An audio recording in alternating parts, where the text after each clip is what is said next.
샬롬, 오랜만에 말씀을 나눕니다. 일도 많았고 갱년기로 몸도 많이 안 좋았었고 초막절도 보내고 밀린 일들을 하느라 여유가 없기도 했고 너무 중요한 주제를 다룰 차례가 돼서 짬내어 준비하기보다 여유를 가지고 준비하기 위해 좀 미뤄뒀었습니다.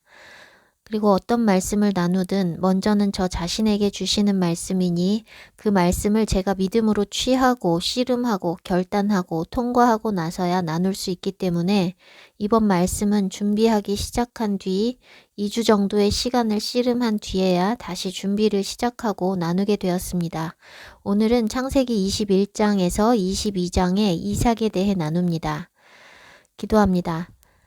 주님, 오늘도 말씀 앞에 섭니다. 진리를 찾고 갈망하는 영혼들의 마음의 눈과 귀를 열어주셔서 말씀을 듣고 깨닫게 해주시고 믿음으로 반응하여 순종의 결단을 할 수 있도록 이끌어 주십시오.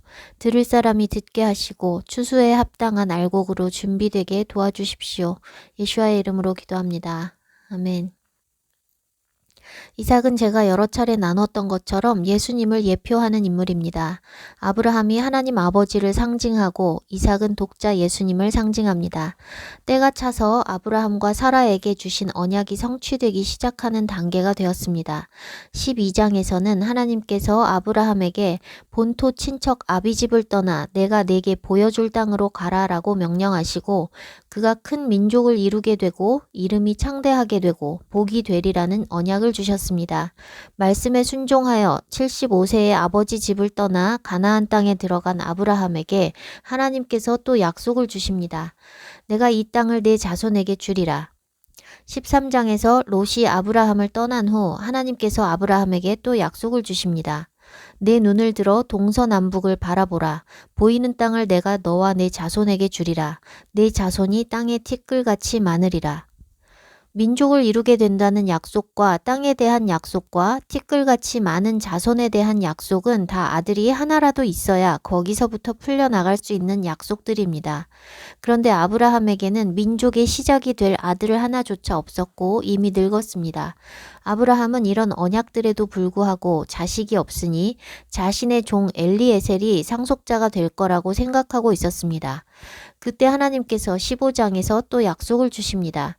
나는 내 방패요 내 상급이 크다 말씀하셨고 엘리에셀이 내 상속자가 아니라 내 몸에서 날 자가 내 상속자가 되리라 하셨습니다. 또한 하늘의 뭇별과 같이 내 자손이 셀 수 없이 많으리라 하셨고 또다시 땅을 약속하십니다. 그리고 그의 자손들이 이방에서 400년 동안 학대받다가 4대 만에 다시 가나안 땅으로 돌아와 그 땅을 차지하리라 말씀하셨습니다. 말씀에 순종하여 길 떠나고 가나안 땅에 들어갔고 약속이 여러 차례 있었음에도 불구하고 자손이 없자 아브라함 85세 때에 사라는 자신의 꾀로 여종 하갈을 아브라함에게 주어 아브라함의 몸에서 나온 상속자를 낳고자 합니다. 하갈에게 아들을 주셨고 그 아들 이스마엘도 하나님께서 돌보셨지만 그 아들은 하나님께서 정하신 상속자가 아니었습니다. 아브라함 100세를 앞두고 99세 때에 하나님께서 다시 나타나셔서 완전하라 명하시고 하나님과 그분의 백성 된 언약의 표징으로서 할례를 하라고 명하십니다. 포피를 베어 할례를 행해야 하는 사람은 아브라함 집에 속한 모든 남자들이며 이방인도 돈 주고 샀으면 마찬가지로 할례를 행하게 했습니다. 아브라함과 이스마엘과 그 집의 모든 남자들이 할례를 받았고 이후로는 난지 8일 만에 할례를 받도록 명하셨는데 그 목적은 언약의 표로 삼는 것입니다. 내 언약이 너희 살에 있어 영원한 언약이 되려니와 할례를 받지 아니한 남자 곧 그 포피를 베지 아니한 자는 백성 중에서 끊어지리니 그가 내 언약을 배반하였음이니라.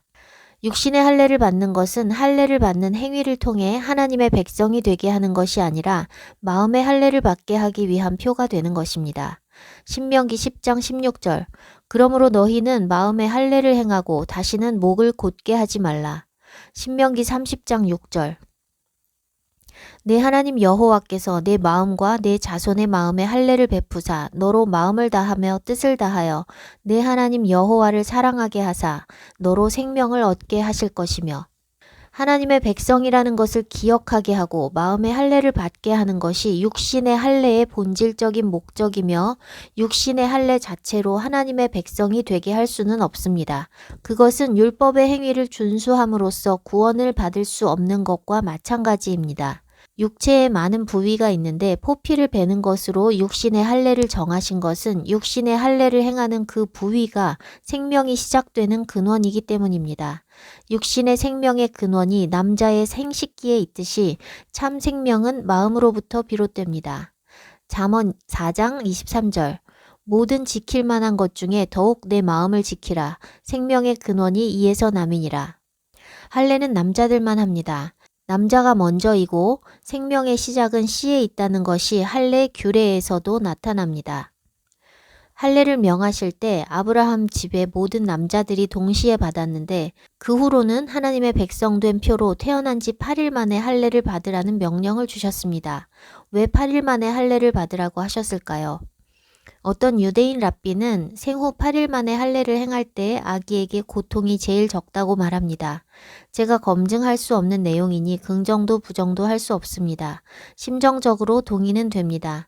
그러나 하나님께서 단순히 아기의 고통을 줄이시기 위한 목적으로 제8일의 할례를 정하신 것이 아닙니다.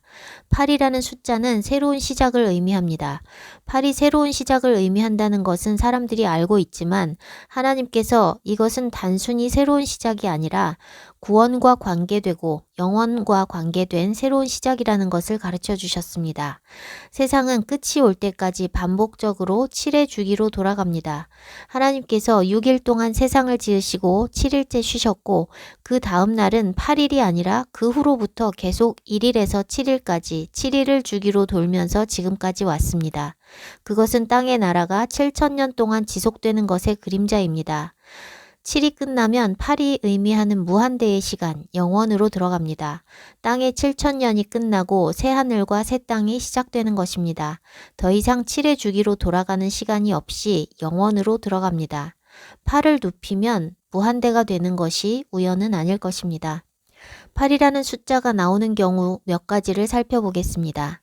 홍수 심판 때에 방주 안에 있던 사람의 수가 8입니다. 그 8명으로부터 세상은 다시 시작되었고 그들은 구원받은 사람들입니다. 단순히 새로운 시작이 아니라 구원과 관계된 시작입니다. 하나님께서 사울 왕을 버리시고 새 왕을 준비하실 때 사무엘을 이새의 집에 보내셨습니다.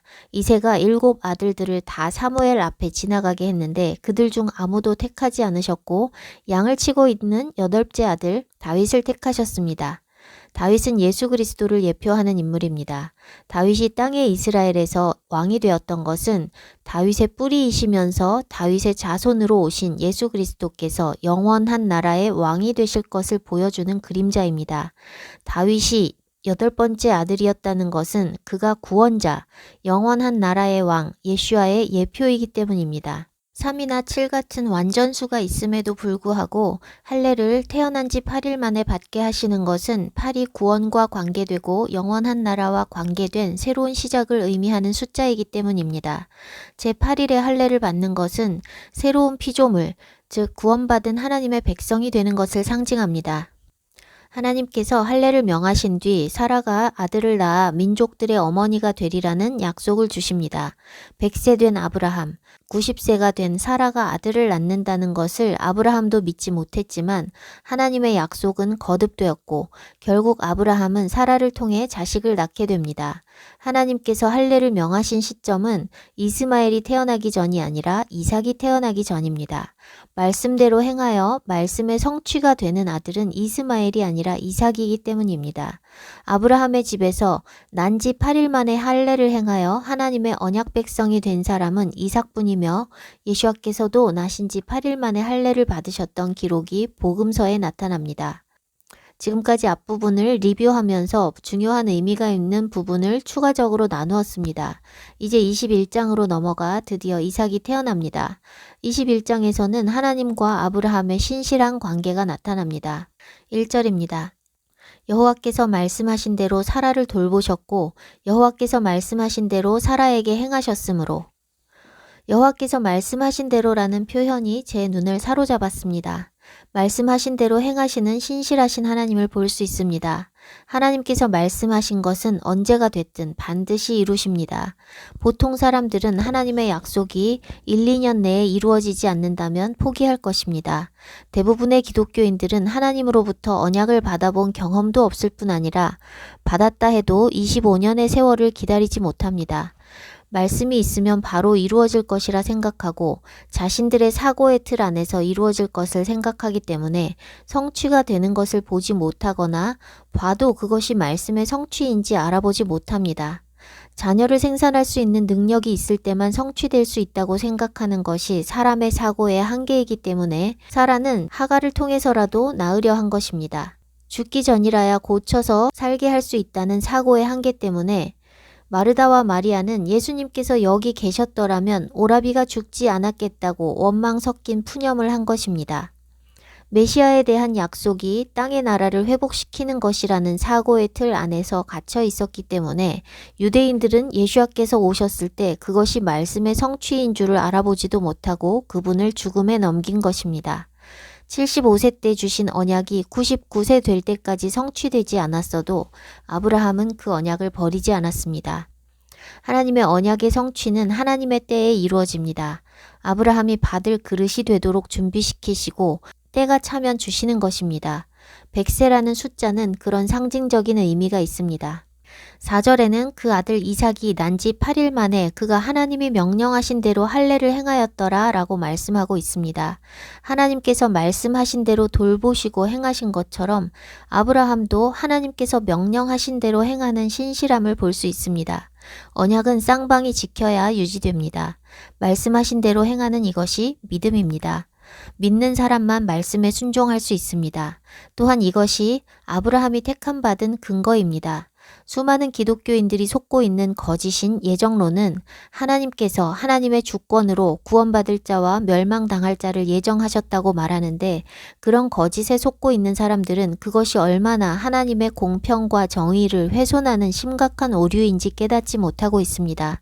하나님께 주권이 있고 하나님께서 택하시고 부르시지 않으면 아무도 하나님께로 갈 자도 없고 구원받을 수도 없는 것은 분명한 사실입니다. 그러나 하나님께서 사람을 택하시는 근거는 사람에게 있습니다. 미리 보시고 아시는 하나님께서 택하시는 것입니다. 사람의 행위에 근거하지 않고 아무 근거 없이 하나님께서 택하셔서 구원하시고 심판하신다면 하나님이 차별하지 않으시고 공평하시고 정의로우신 분이라는 것이 거짓말이 됩니다. 신학은 하나님을 정의의 하나님이라고 말하면서 그것을 훼손하는 예정론을 동시에 주장하고 있으니 정말 심각한 모순과 오류가 아닐 수 없습니다. 하나님께서 각 사람의 행위대로 심판하신다는 말씀이 성경에 일관적으로 반복적으로 기록되어 있습니다.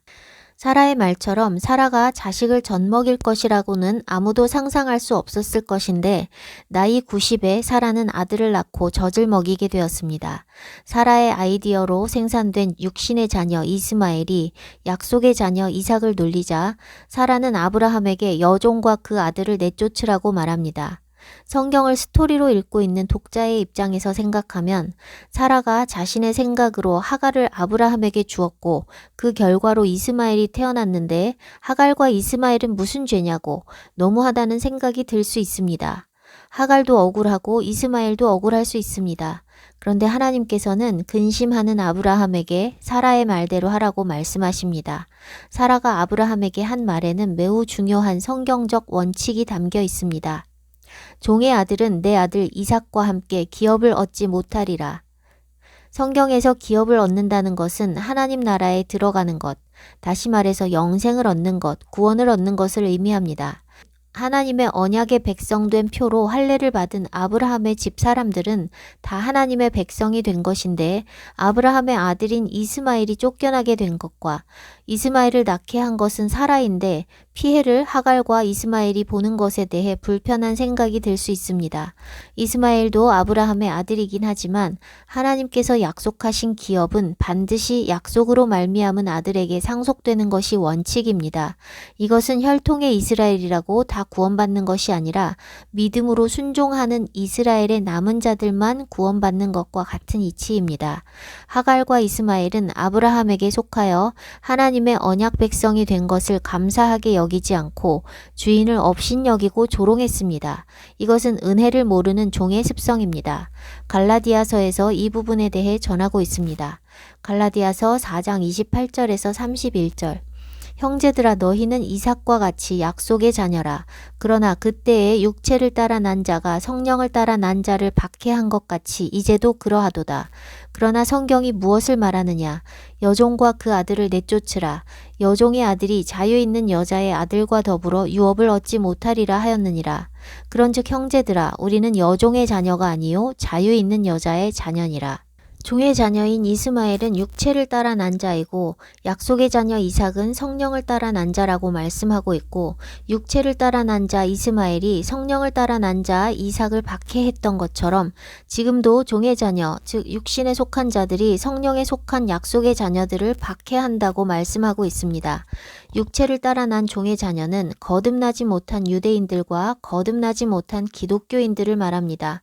겉으로는 하나님의 자녀인 듯하지만 실제로는 성령으로 나지 못해 육체에 속한 자들입니다. 유대인들이 하나님께 선택받은 민족이라고, 자기들은 구원받은 하나님의 백성이라고 착각하는 것과 마찬가지로 입으로만 믿는다 말하는 기독교인들 역시 구원받았다 착각하며 은혜를 모르는 종 하갈과 이스마엘과 같습니다.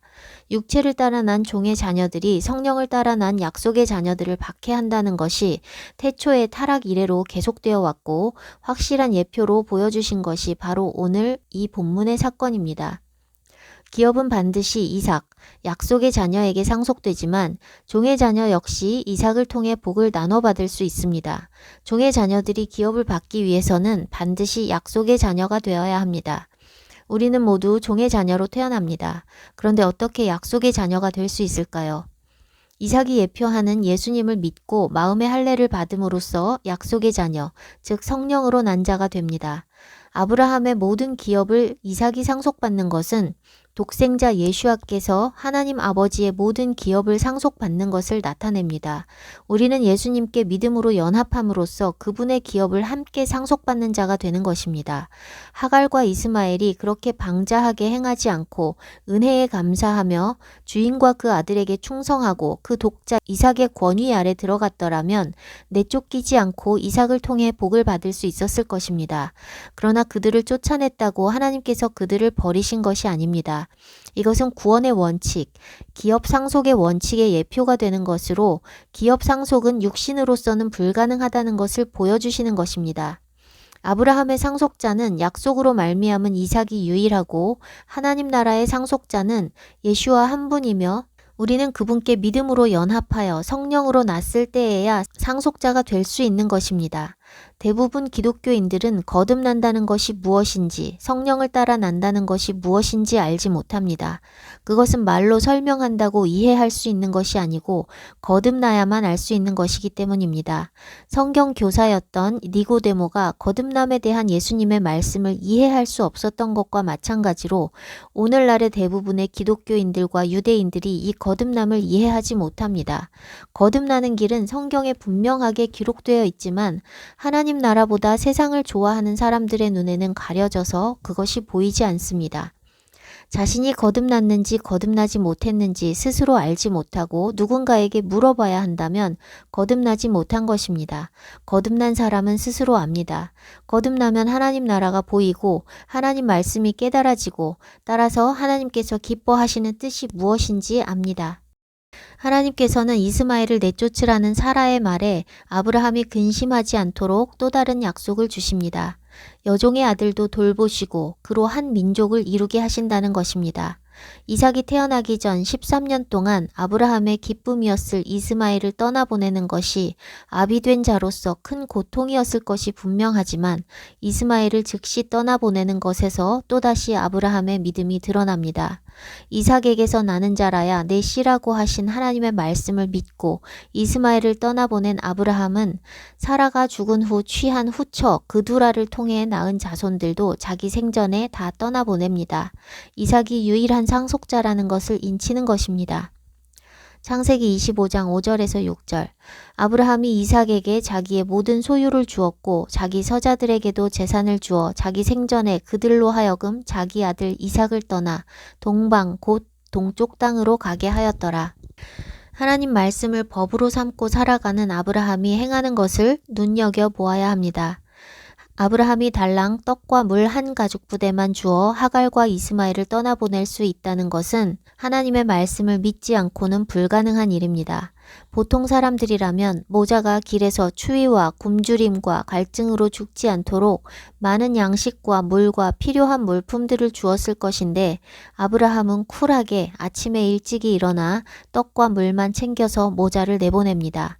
큰 민족을 이루게 하신다는 약속을 주신 하나님께서 임신할 수 없는 나이에 사라를 통해 아들을 주셨으니 이스마엘이 민족을 이루게 하신다는 약속을 주신 하나님께서 그가 죽지 않게 보호하시고 공급하실 것을 믿은 것입니다.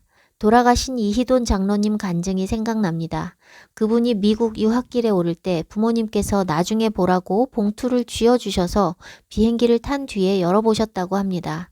유학길에 올랐으니 돈을 두둑히 넣어주셨을 거라 기대했는데 돈은 한 푼도 없고 성경 말씀만 한 구절 써 있었다고 합니다. 제가 하나님 음성을 들으며 믿음의 여정을 시작한 지 그리 오래되지 않은 때에 그분의 간증을 들으며 정말 도전이 되었었습니다. 무일푼으로 유학 생활을 하며 믿음으로 헤쳐나가신 장로님의 믿음도 놀라웠지만 제가 지금 부모 입장이 되고 보니 그렇게 무일푼으로 자식을 미국에 보낼 수 있었던 그분의 부모님들의 믿음이 또한 놀랍습니다. 그런 믿음의 부모가 있었기 때문에 장로님도 그렇게 믿음으로 살아가셨을 것입니다. 제 아들도 몇 년 전부터 미국에 가고 싶다는 이야기를 했습니다. 저희가 이스라엘에서 철수하기 전 하나님께서 미국에 대한 말씀을 주셨기 때문에 저는 미국에 가려고 하고 있었는데 아들은 완강하게 미국에 안 가고 한국에서 살겠다고 했고 그래서 저는 마음을 비우고 한국에 정착하기로 했습니다. 그런데 엄마가 가자고 할 때는 완강하게 싫다고 하던 아들이 엄마가 한국에 정착하고 나니 그 후로부터 미국에 가고 싶다고 말을 하기 시작했습니다. 그렇게 얄궂게 엇나가는 것이 우연이 아니라 하나님의 뜻이 있겠다는 것이 느껴져서 주님의 때에 주님의 뜻대로 되리라 믿으며 몇 년의 시간이 흘렀습니다. 그 사이에 아들은 더 이상 엄마가 함께 하지 않아도 되는 성인이 되었고 미국에 대한 아들의 생각은 더 강해졌습니다. 저는 아들과 대화를 나누며 주님의 뜻을 구하며 준비해보자고 말했지만 계속해서 형편을 생각하고 있었고 제가 얼마나 믿음이 없는지 보게 됐습니다. 아들의 소망을 이뤄줄 능력이 저에게 없음에도 불구하고 제 어깨에 그 짐을 올려놓고 무거워하며 힘들어하고 있었습니다. 주님의 뜻이라면 주님께서 아들을 보내실 것이고 주님께서 공급하실 것이고 주님께서 아들을 책임지실 것이라는 선포를 하면서 어깨에 무거운 짐이 내려갔습니다.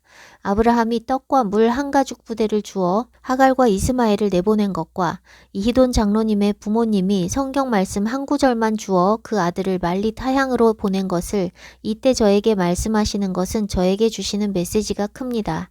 주님의 약속이 있고 주님께서 뜻하신 바라면 걱정할 필요도 없고 걱정한다고 되는 것이 아니니 시시때때로 짐이 다시 어깨 위로 올라올 때마다 믿음으로 다시 선포합니다. 떡과 물 약간만 가지고 집을 떠난 하갈 모자는 절박한 상황에 처합니다. 절박한 상황은 인간적으로는 매우 두렵고 피하고 싶은 상황이지만 하나님께서 만나주실 수 있고 만나시기로 정하신 최적의 타이밍입니다. 사람은 절박한 상황이 되지 않고는 하나님을 떠올리지 않고 부르짖지 않습니다. 우리의 도움이시고 구원이신 하나님은 하갈과 이스마엘이 물이 없어 죽기를 기다리고 있던 때에 만나주셨습니다. 그리고 이스마엘의 이름의 뜻과 같이 그 아이의 소리를 들으셨다고 두려워하지 말라고 말씀하십니다. 하갈은 물을 찾게 되었는데 하나님께서 없던 물을 만들어내신 것이 아니라 하갈의 눈을 밝히셔서 샘물을 보게 하셨다고 기록하고 있습니다. 15절에 보면 하갈은 자식을 관목 덤불 아래 두었는데 나무가 있다는 것은 멀지 않은 곳에 물이 있다는 것을 뜻합니다. 그러나 하갈이 찾지 못하고 죽기를 기다리고 있을 때 하나님은 그 눈을 밝히셔서 보게 하셨습니다. 하나님은 어떻게든 살리실 수 있습니다. 하나님은 없는 것을 만들어내실 수도 있고 우리가 찾지 못한 것을 찾아내도록 눈을 밝히실 수도 있고 우리가 상상할 수 없는 무궁무진한 방법으로 우리를 살리시고 공급하시고 돌보실 수 있는 분이십니다. 당황스럽고 절박한 상황일수록 사람들은 눈이 가려지고 이성을 상실하고 사고력이 마비됩니다. 그런데 하나님을 신뢰하고 하나님을 의지하면 당황스러운 상황에서도 평안을 얻게 되고 평안을 얻은 후에야 침착하게 이성적으로 사고할 수 있게 됩니다. 제가 살아오면서 수도 없이 경험한 것입니다. 저는 하나님의 음성을 들으며 살기 전까지는 다혈질이고 분노도 많고 이성적인 사고를 하지 못하고 지극히 감정적인 사람이었습니다. 화가 나거나 절박한 상황이 되면 이성을 상실했었습니다. 그런데 하나님의 말씀이 들어오면서 감정적이고 흥분 잘하던 제가 감정을 다스릴 수 있게 되고 이성적이 되고 당황스럽고 절박한 상황에서도 정신줄 붙들어 매고 이성적으로 판단할 수 있게 되었습니다. 하나님을 의지하기 때문입니다. 어떤 상황에서도 하나님을 의지하면 평안을 얻을 수 있고 평안해야만 이성적인 사고가 가능합니다. 제 본성은 여전히 급하고 인내심 없고 이성적이지 않습니다.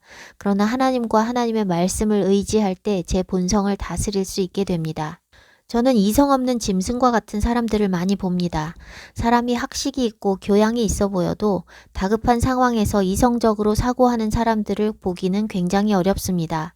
하나님을 의지하지 않는 모든 사람은 별일이 없을 때에는 정상으로 보이지만 절박한 상황에 처하면 살겠다는 본능 외에는 다 사라지고 이성적으로 사고하지 못하는 짐승과 다를 바 없어집니다. 하갈은 이스마엘을 임신한 뒤 사라를 멸시했다가 쫓겨난 뒤 하나님을 만났던 경험이 있고 하나님의 사람 아브라함의 집에서 살아온 세월이 있으니 하나님을 모르는 사람이 아님에도 불구하고 절박한 상황에서 하나님을 찾는 것이 아니라 죽기를 기다리고 있었습니다. 부엘라헤로이에서 만나주셨던 하나님께서 하갈이 낳을 아들에 대해 약속의 말씀을 주셨으니 그 약속을 믿는다면 죽기를 기다리고 있지는 않았을 것입니다.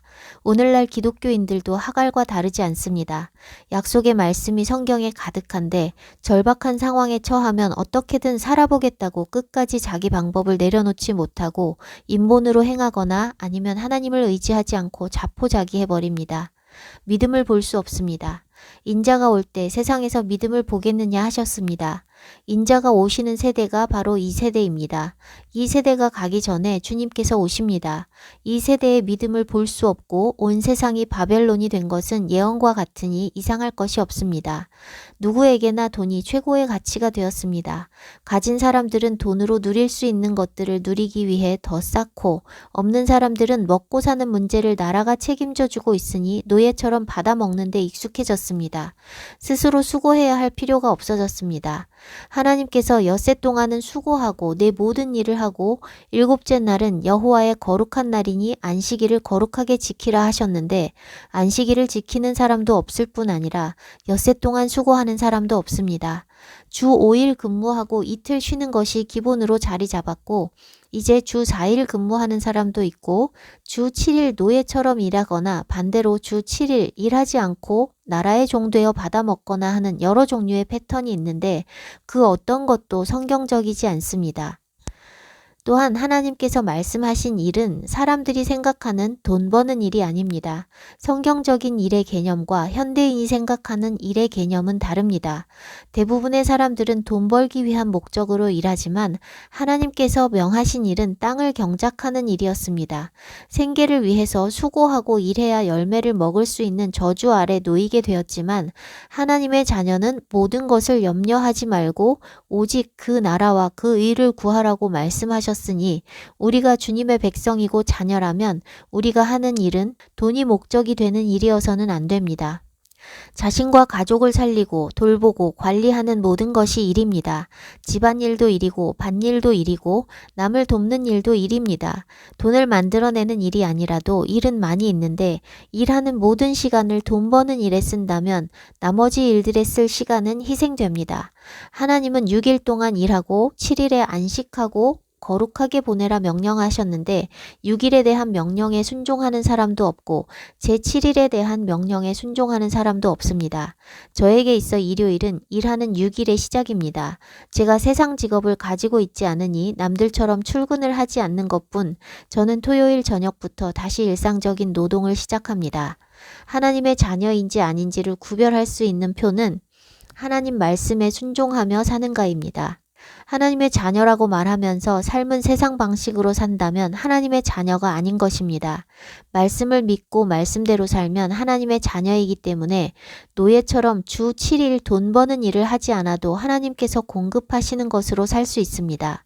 하나님의 자녀답게 살면 스트레스를 풀기 위해 일주일에 이틀씩 쉬며 놀러 다니지 않아도 스트레스에 찌들어 살지 않을 수 있습니다.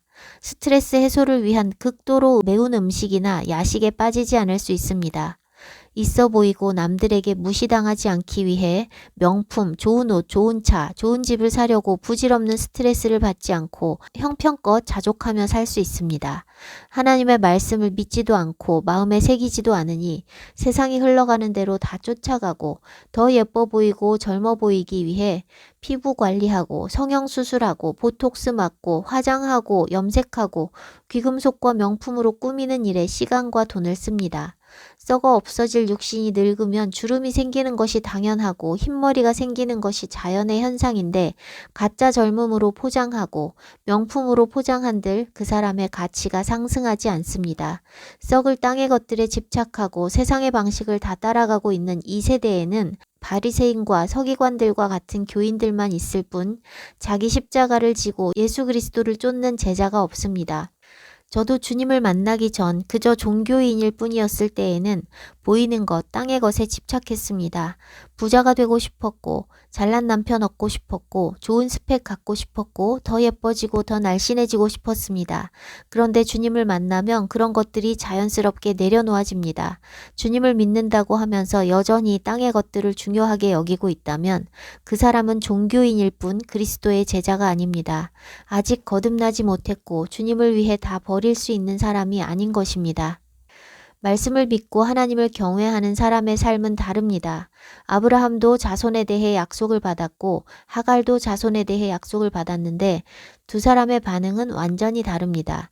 아브라함은 주신 약속을 믿었기 때문에 독자 이삭을 번제로 드리라는 말씀에도 순종했지만 하갈은 번제로 드리라는 말씀도 안 하셨는데 물이 떨어졌다고 죽기를 기다리고 있었습니다.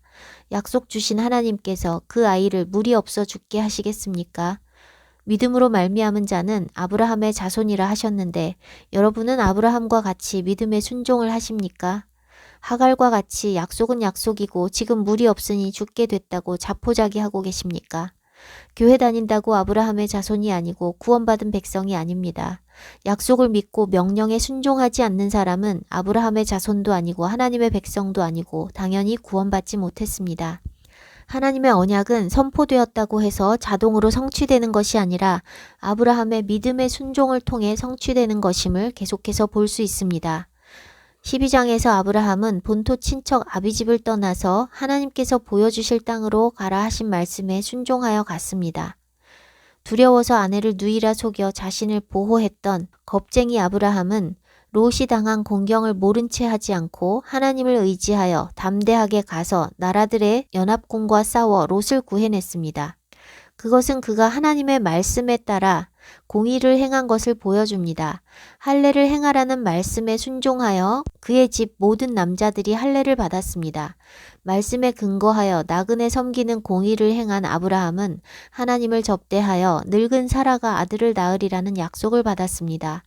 하나님은 아브라함을 선택하셔서 강대한 나라가 되게 하시고 그가 만민에게 복이 되게 하시는 목적이 정의와 공의를 행하게 하기 위함이라 말씀하셨습니다.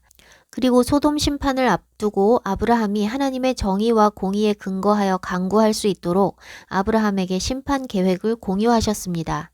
아브라함은 하나님의 뜻에 합당하게 간구했고 하나님은 아브라함의 기도대로 응답하셔서 롯을 그 멸망 중에서 구원해 주셨습니다. 롯을 구하러 간 용감했던 아브라함이 그 후 또 겁쟁이처럼 아비멜렉에게 사라를 누이로 속인 사건이 나옵니다. 그것은 아브라함이 롯을 구하러 갈 때 그가 더 이상 두려워하지 않을 수 있는 믿음을 가져서가 아니었다는 사실, 두렵지만 공의를 행하기 위해 하나님을 의지하여 행한 것이었음을 알 수 있습니다. 아브라함은 또한 근심이 되는 중에도 사라의 말대로 하갈과 이스마엘을 내보내라는 하나님의 말씀에 순종했습니다. 하나님께서는 아브라함을 위해 성경 지면을 많이 할애하셔서 아브라함의 순종뿐 아니라 그의 연약함도 기록해 주셨습니다. 그것은 그가 특별한 사람이 아니라 우리와 똑같은 사람이며 그가 의롭다 하심을 받고 믿음의 조상이 된 것은 그의 믿음과 순종 때문이라는 것을 우리에게 가르쳐 주시기 위함입니다. 우리는 기록된 말씀을 통해 언약이 자동으로 성취되는 것이 아니라 아브라함의 믿음의 순종을 토대로 성취되어 가는 것을 확실하게 볼 수 있습니다. 아브라함이 받은 언약은 큰 나라, 민족과 땅입니다. 나라가 있으려면 땅이 있어야 합니다.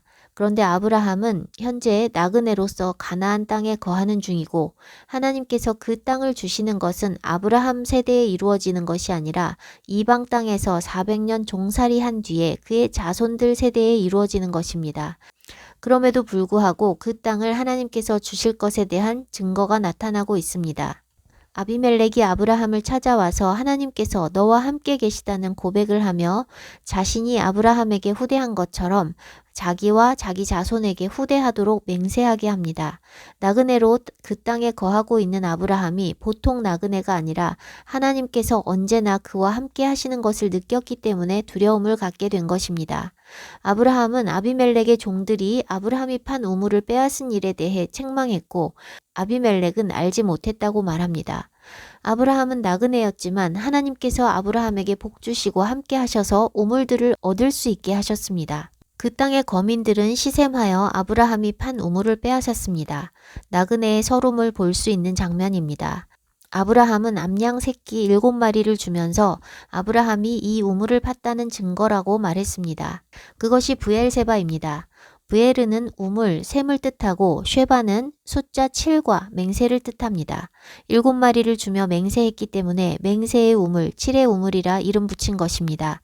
그것으로써 브엘세바 우물은 그 땅의 왕 아비멜렉 앞에서 아브라함의 소유로 확정됩니다. 아비멜렉의 종들이 아브라함의 우물을 빼앗지 않았다면 아브라함이 판 우물을 계속 편안하게 사용할 수 있었겠지만 그 땅의 왕 아비멜렉이 그 우물을 아브라함의 소유로 인정하게 되는 계기는 얻지 못했을 것입니다. 그러나 우물을 빼앗긴 사건을 계기로 아브라함은 브엘세바를 자기 소유로 인치게 되었습니다. 하나님께서는 사람들의 악행까지도 믿음의 사람 아브라함에게는 결국 복으로 바뀌게 하십니다. 아브라함은 이곳저곳으로 이동하며 제단을 쌓았었지만 그의 소유가 된 곳은 없었습니다.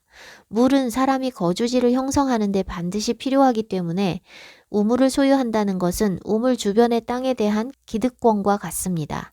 아브라함은 가나안 땅을 차지하는 완전한 성취를 보지 못하고 나그네로 살다가 죽었지만 아브라함에게 언약을 주신 하나님은 아브라함이 먼저 그 땅의 일부를, 그것도 물 근원지를 아브라함의 소유로 인치게 하셨습니다. 23장에서는 사라가 죽어 아브라함이 사라를 매장하기 위한 땅을 구입하여 가나안 땅 가운데 최초로 공식적, 합법적, 영구적으로 소유하게 되었습니다. 살아있는 사람들은 옮겨 다닐 수 있고 유목민은 더욱 그렇기 때문에 땅을 소유한다 해도 영원하지 않고 빼앗길 수 있지만 무덤은 다릅니다. 죽은 자를 매장하면 옮겨지지 않고 무덤으로 계속 존재하고 있으니 자손이 살다가 그곳을 떠나도 무덤이 그 자리에 있어 그것이 누구의 소유인지 증거가 되며 영구적인 소유로 인치는 것과 같습니다. 아브라함은 언약의 완전한 성취를 보지 못했지만 언약의 당사자로서 그 땅의 일부를 먼저 차지하게 되었는데 산자들을 위한 우물과 죽은 자들을 위한 매장지를 합법적으로 소유하는 매우 의미 있는 성취를 보았습니다. 이것은 하나님께서 그 땅을 아브라함과 그 자손에게 영원한 소유로 주셨다는 언약의 증거로서의 엄청난 의미를 함축하고 있는 것입니다.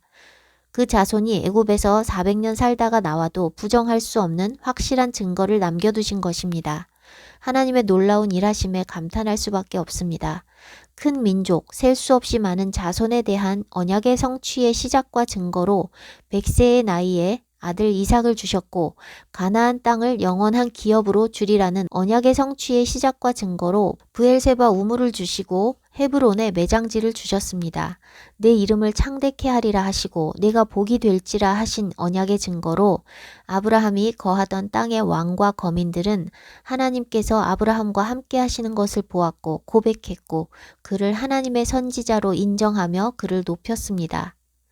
아브라함의 믿음의 여정은 여기서 끝나지 않았습니다. 22장에서는 아들을 제물로 바치는 아브라함의 믿음의 여정의 절정이 나타납니다. 이것은 아브라함에게만 해당되는 것이 아니라 믿음으로 아브라함의 자손이 된 모두에게 해당되는 여정입니다. 너무나 익숙하게 알고 있는 내용이지만 그 내용의 의미가 더 깊이 깨달아질수록 말씀을 대하는 것이나 나누는 것이 두렵습니다. 끝까지 들으시고 성찰하고 회개와 결단으로 나아가시기 바랍니다. 하나님께서 아브라함을 시험하셨다고 말씀하십니다. 하나님은 악으로 시험을 받지도 않으시고 친히 아무도 시험하지 않으신다고 말씀하셨으니 모순처럼 보입니다.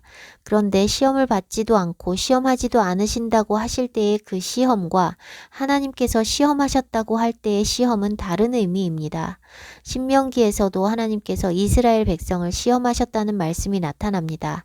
하나님께서 하시지 않는다는 시험은 사단이 하는 시험입니다. 즉 시험은 하나님의 시험과 사단의 시험으로 구분됩니다. 하나님의 시험은 문자 그대로 고지곧대로 들어야 하는 시험으로 하나님께서 주신 명령에 순종하나 안 하나 보시는 시험입니다. 반면 사단의 시험은 탐스러운 것으로 포장되어 있는 덫이나 올무이고 걸려 넘어지게 해서 사망에 이르게 하는 시험입니다. 선악을 알게 하는 나무 하나를 놓고 하나님의 시험과 사단의 시험이 있었습니다. 하나님은 먹지 말아라. 먹는 날에는 내가 정녕 죽으리라. 말씀하셨습니다. 그것은 문자 그대로 고지곧대로 받아들이고 순종해야 하는 명령입니다. 하나님의 시험은 주신 명령 그대로 순종하는가를 보시는 시험입니다. 순종하면 살고 불순종하면 죽는 것입니다. 사단은 탐스러운 그 열매를 먹으라 권했고 너희가 결코 죽지 않고 하나님처럼 지혜로워진다고 말했습니다. 사실과 다른 거짓입니다. 그런데 매우 그럴듯해 보이는 거짓말입니다. 사단의 시험은 겉과 속이 다릅니다. 들으면 좋은 일이 있을 것 같지만 실제로는 그 말을 들으면 사망에 이르는 시험입니다. 그래서 사단의 시험은 템테이션, 유혹으로도 번역됩니다. 결국 하와와 아담이 먹음으로써 그날로 그들은 영적인 죽음에 이르렀습니다. 하나님과의 단절이 그 즉시 이루어진 것입니다. 창세기 앞부분에서 나눠 썼기 때문에 자세한 설명은 하지 않겠지만 성경이 말하는 죽음은 존재가 사라지거나 끝나는 것이 아니라 하나님과의 단절입니다. 선악을 알게 하는 나무의 열매를 먹은 바로 그날 아담과 하와는 하나님과 단절되었습니다. 그들 스스로 하나님으로부터 숨었습니다. 범죄한 인간은 거룩하신 하나님 앞에서 살 수가 없기 때문입니다. 신명기에서 이스라엘 백성을 시험하신 것도 마찬가지 의미입니다. 신명기 8장 2절 내 하나님 여호와께서 이 40년 동안 내게 광야길을 걷게 하신 것을 기억하라. 이는 너를 낮추시며 너를 시험하사 내 마음이 어떠한지 그 명령을 지키는지 지키지 않는지 알려 하심이라. 여기서도 하나님께서 하시는 시험이 어떤 시험인지 분명히 나타납니다. 하나님은 어렵게 말씀하시거나 사단처럼 속이지 않으시고 매우 분명하게 명령하십니다. 해라, 하지 마라, 간결합니다. 그 명령을 그대로 지키는지 지키지 않는지 보시는 시험입니다. 아브라함에게도 명령을 주시고 순종하는지 시험하신 것입니다. 22장 2절 여호와께서 이르시되 내 아들 내 사랑하는 독자 이삭을 데리고 모리아 땅으로 가서 내가 네게 일러준 한 산 거기서 그를 번제로 드리라. 이 명령은 창세기 12장 1절의 명령과 매우 흡사합니다. 12장 1절 너는 너의 고향과 친척과 아버지의 집을 떠나 내가 네게 보여줄 땅으로 가라. 12장에서는 내가 네게 보일 땅이고 22장에서는 내가 네게 말하는 산입니다. 그리고 동일하게 가라, 레흐레하라는 명령이 나옵니다. 창세기 12장에서 나눴던 것처럼 이 가라라는 명령은 아가서 2장 10절에서 사랑하는 자가 술람미 여인에게 하는 명령과 동일합니다. 하나님께서 그분의 신부, 그분의 백성에게 하시는 명령의 시작은 가라입니다. 레흐가 가라는 뜻이기 때문에 가라는 말은 일반적으로는 레흐만 쓰는데 뒤에 레하가 있습니다. 정확하게 번역하기 좀 난해하지만 너를 위해 혹은 너에게 속한 곳으로 정도로 번역하면 좋을 것 같습니다. 그러니까 너를 위해 예비된 곳, 정해진 특정한 곳이 있다는 것입니다. 창세기 12장과 22장의 명령의 표현이 동일한 것을 보고 소름이 돋았습니다. 이 표현은 아무 때나 사용할 수 있는 가라라는 표현과 다르기 때문에 아무 데나 간다고 순종하는 것이 아닙니다. 하나님께서 예비하시고 정하신 특정한 곳으로 가라는 표현입니다. 하나님께서 부르시고 가라 하시는 곳은 자기 부인이 필요한 곳입니다. 12장에서는 본토, 친척, 아비집으로부터 분리되라고 하셨습니다. 시편 45편도 왕의 신부가 될 자들을 향해 명합니다. 시편 45편 10절에서 11절. 딸이여 듣고 보고 귀를 기울일지어다. 내 백성과 내 아버지의 집을 잊어버릴지어다. 그리하면 왕이 내 아름다움을 사모하실지라. 그는 내 주인이시니 너는 그를 경배할지어다. 우리가 하나님의 자녀, 하나님의 신부가 되기 위해서는 우리 육신의 출신을 잊어야 합니다. 사랑하고 의지하던 가족과 친척과 땅, 그 문화, 그 인맥을 다 잊어버리고 새 주인, 새 왕, 새 아버지, 새 남편이신 하나님께 완전히 귀속되어야 합니다. 리브가가 이삭의 신부가 되기 위해 하루아침에 자기 아버지 집을 떠나 완전히 이삭의 집에 귀속된 자로 살았던 것처럼 우리가 원래 소속되었던 곳과 사람들을 잊고 그들을 떠나 하나님께만 소속되어야 합니다. 그것은 첫 번째 자기 부인입니다. 부모와 친척과 고향을 떠나는 것은 의지할 수 있는 모든 것을 버리는 것입니다. 오직 하나님 말씀만 의지하여 떠나야 하는 것이고 목적지는 하나님께서 예비하신 곳이어야 합니다. 대부분의 사람들이 본토 친척 아비집을 떠나는 것에 순종하지 못합니다. 제 주변의 많은 사람들의 삶 속에 이동이나 변화가 있을 때 다 공통적으로 가족을 의지했습니다. 그때마다 저는 그것이 하나님의 뜻이 아니라는 것을 말해왔지만 사람들의 똑같은 반응은 사인이 있었다는 것입니다. 그러나 사인은 우리의 마음에서 원하는 것이 있을 때 자주 나타납니다. 요나가 하나님의 명령을 거역하고 도망할 때 다시스로 가는 배가 나타났던 것처럼 내가 원하는 길이 있을 때 그것을 확인시켜주는 것 같은 상황이 나타납니다. 그러나 요나가 자기 길이 하나님의 뜻이 아니라는 것을 알고 있었던 것처럼 많은 사람들도 사실 내면에서는 알고 있습니다. 자신이 하나님의 뜻을 온전히 순종하기 두려워서 쉽고 편한 길로 가고자 하는 것이고 그것이 하나님의 뜻인 것처럼 보이게 하는 사인 같은 것이 나타나면 좋아라 하며 그 길을 선택하지만 그건 하나님으로부터 오는 것이 아닙니다. 그런 사인보다 더 확실한 하나님의 말씀과 마음의 부담이 있어도 사람들은 육신이 원하는 쉽고 편한 길, 믿음을 덜 사용해도 되는 길을 가고 싶어서 그 길이 맞다는 사인을 받고 싶어 합니다. 사단이 이런 기회를 놓칠 리가 없습니다. 우리의 육신이 원하는 그 길에 맞는 사인을 사단이 잘 제공합니다. 어떤 사인도 하나님의 말씀보다 우선이 될 수 없습니다. 내 욕심이 있으면 하나님의 말씀이 아니라 하나님의 뜻과 관계없는 사인만 자꾸 찾습니다. 하나님을 모르고 하나님의 말씀도 모르기 때문에 명백하게 하나님의 뜻이 아닌 일을 두고 사인을 구하는 사람들이 많이 있는데 정말 하나님의 뜻을 구한다면 자기 생각을 비워야 합니다. 내 욕심과 내 불신앙을 다 내려놓으면 주님의 뜻이 잘 보입니다. 본인이 하나님의 음성을 못 듣고 하나님의 뜻을 분별하지 못한다고 말해서 제가 명백하게 하나님의 뜻을 전해 주어도 받아들이지 않습니다. 본인이 원하는 길이 아니기 때문입니다. 사람들은 사실은 하나님의 음성을 못 듣는 것이 아니라 하나님의 음성을 듣기 싫어합니다. 그래서 하나님께서 주시는 여러 가지 사인들을 버리고 자기가 원하는 길에 맞는 사인만 구하는 것입니다. 하나님께서 말씀해 주셔도 그것을 하나님의 뜻이라고 받고 싶지 않은 사람들에게 하나님은 하나님의 뜻을 강요하지 않으십니다. 하나님은 인격적이시기 때문에 우리가 원하지 않는 것을 강제로 하게 하시지 않고 스스로 원하는 길을 가서 그곳에서 자기 뜻대로 살면서 대가 지불을 하고 교훈을 얻고 하나님께로 돌이키게 하시는 것입니다. 하나님의 말씀은 두려움 없이 순종할 수 있는 것이 없습니다. 영의 말씀은 언제나 육을 죽음으로 몰아갑니다. 그래서 사람들이 하나님의 뜻을 알기를 두려워합니다. 내가 정말 하기 싫고 할 수 없는 것을 하라고 하실 것 같아서 듣기를 두려워하는 것입니다. 그러나 구원받기 위해서 하나님의 백성이 되기 위해서는 죽을 것 같아도 그분의 말씀에 순종해야 합니다. 육이 죽는 그 길이 바로 영이 사는 길이기 때문입니다. 그분의 말씀에 순종하지 않는 사람이 그분의 백성이 될 수 없는 것은 당연하고 구원이 없는 것도 당연합니다. 자기 부인을 통해서만 온전하게 순종할 수 있습니다. 내 방법과 하나님의 방법을 섞어서 일부만 순종하는 것은 순종이 아닙니다. 내 방법을 다 버리고 내가 의지하던 모든 것을 버리고 오직 하나님 말씀만 의지하기로 결단하는 것이 본토 친척 아비집을 떠나 하나님께서 보여주실 땅으로 가는 순종의 첫 출발이고 거기서부터 믿음의 여정이 시작되는 것입니다. 내가 의지하던 것으로부터 분리되지 않는 것 자체가 하나님만 의지하지 않는 것입니다.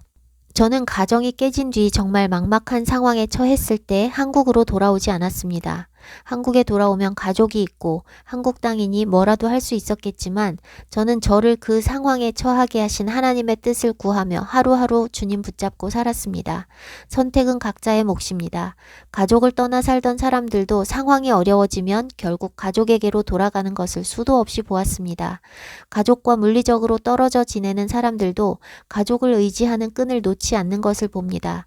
결국 그들이 의지하는 것은 하나님이 아니라 가족이라는 것을 수많은 사람들의 삶에서 보았습니다. 창세기 12장의 명령에 순종하지 못한 사람들은 창세기 22장의 명령에 순종할 수 없습니다. 창세기 12장이 여정의 시작이기 때문입니다. 가족과 친척을 의지해서 이동하거나 뭔가를 시작하려 했던 모든 사람들에게 저는 그 선택이 옳지 않다고 말해왔지만 듣는 사람이 하나도 없었고 그들 모두 자신이 선택한 길에서 깨지고 부서지며 대가를 치르는 것을 보았습니다. 그럼에도 불구하고 자신의 선택이 잘못된 것이었다는 것을 인정하는 사람도 없었습니다. 만신창이가 되도록 깨져도 그것을 통해 깨닫고 주님께 항복하면 실패를 통해 성공하는 것입니다. 누구나 실수할 수 있고 잘못 걸어갈 수 있습니다. 틀리고 실수하는 것은 문제가 아니지만 정말 문제는 인정하지 못하는 것입니다. 인정하지 못하면 다음에도 또 그렇게 자기 뜻대로 걸어갈 수밖에 없습니다. 사람들이 제일 힘들어하는 것 중에 하나가 잘못을 인정하는 것입니다. 어떻게든 자신을 합리화하고 정당화하려 하고 자신의 잘못을 인정하지 않으려 합니다.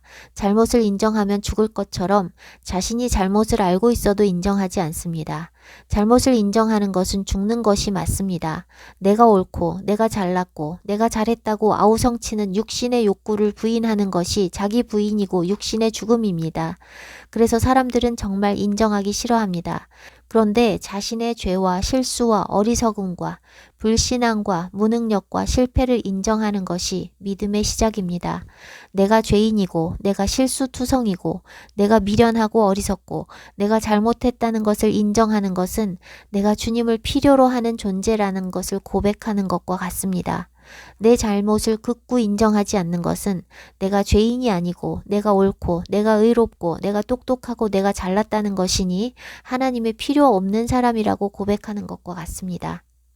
12장에 가라라는 명령에 순종하여 익숙한 삶의 터전과 가족을 버리고 말씀에 의지해서 떠나는 것이 자기 부인의 시작입니다. 긴 세월이 지나 아들을 얻고 약속이 성취되는 여러 가지 증거들이 나타났을 때 주신 똑같은 명령은 죽음에 대한 명령입니다. 같은 명령이 나타나는 아가서 2장에서 여인은 가라는 명령을 받았지만 순종하지 않고 미적거립니다. 여인이 가지 않은 것은 본토 친척 아비집을 떠나지 않고 익숙하고 편안한 땅에 머무는 것을 말합니다.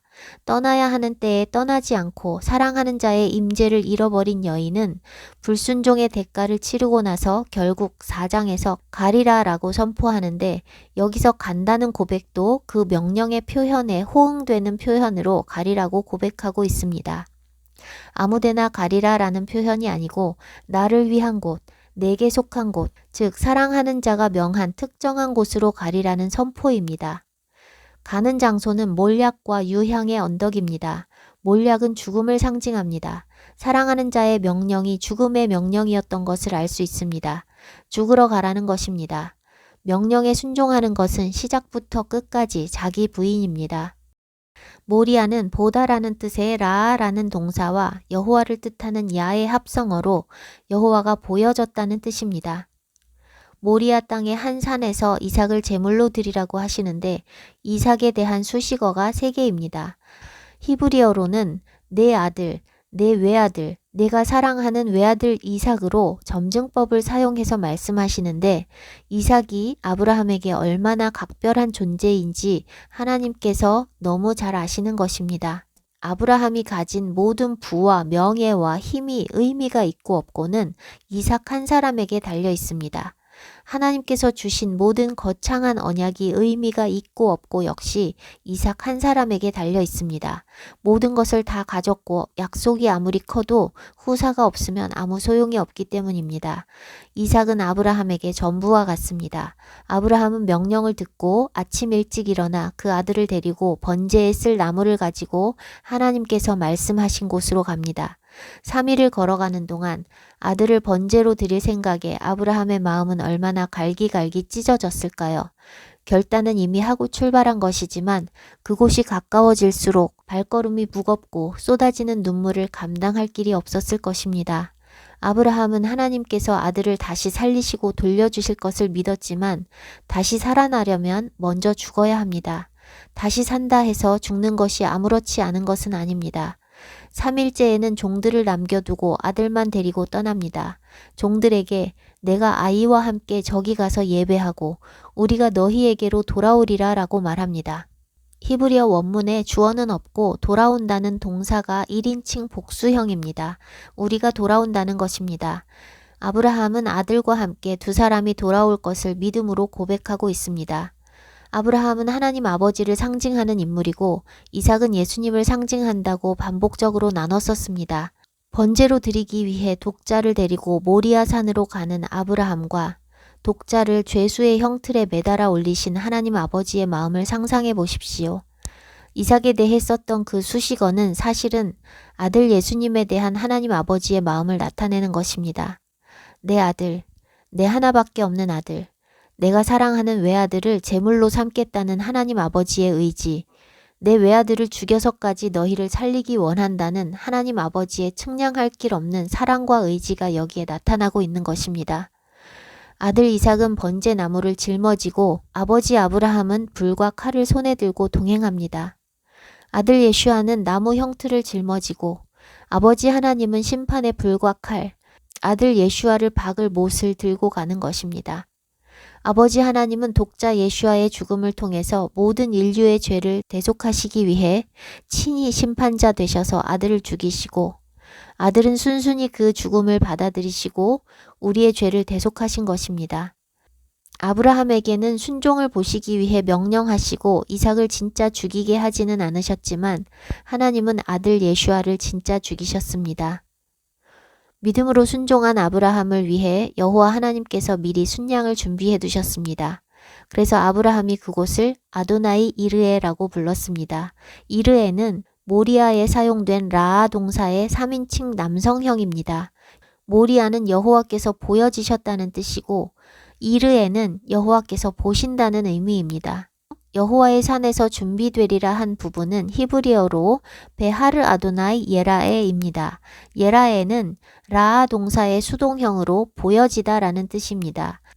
영어 번역본들은 몇 가지로 해석이 나뉘는데 하나는 여호와의 산에서 보여지리라 또는 산에서 여호와가 보여지리라 또는 여호와의 산에서 준비되리라입니다. 준비된다는 것은 의역입니다. 보이고 나타나는 것은 준비되었기 때문이니 준비되었다고 번역한 것으로 보입니다. 원래 의미로 하면 여호와 이레는 여호와께서 보신다는 뜻이고 여호와의 산에서 준비되리라 라는 문장에 대한 번역 중 제가 지지하는 번역은 여호와의 산에서 보여지리라입니다. 아브라함은 여호와께서 명하신 특정한 산에 순종하러 갔고 그 순종의 장소에서 하나님께서 아브라함의 순종을 이르에 보셨고 하나님께서 예비하신 순양이 예라에 보였습니다.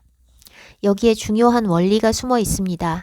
아들의 죽음을 각오하고 자기 부인을 한 아브라함과 죽기를 각오한 이삭은 그 죽음의 장소에서 그 죽음의 순종을 통해 생명과 부활을 얻었고 그들의 죽음을 대신할 다른 재물을 예비해 놓으신 것을 보았습니다. 하나님께서는 우리에게 십자가를 지라고 목숨을 버리라고 명령하셨지만 우리가 순종하여 죽으러 가면 그곳에 생명이 있고 우리 대신 제물 되는 양 예슈아가 계십니다. 그 순양을 통해 이삭이 죽음에서 생명을 얻은 것처럼 우리도 우리의 죽음의 장소에서 예슈아를 통해 생명을 얻는 것입니다. 그것은 육신의 생명이 아니라 영원한 생명, 참 생명입니다. 하나님께서 우리에게 죽으라 하시는 것은 우리를 살리시기 위함입니다. 그런데 그 생명은 자기를 부인하고 죽음의 산, 몰약의 산, 모리아에 오른 사람들에게만 주어집니다.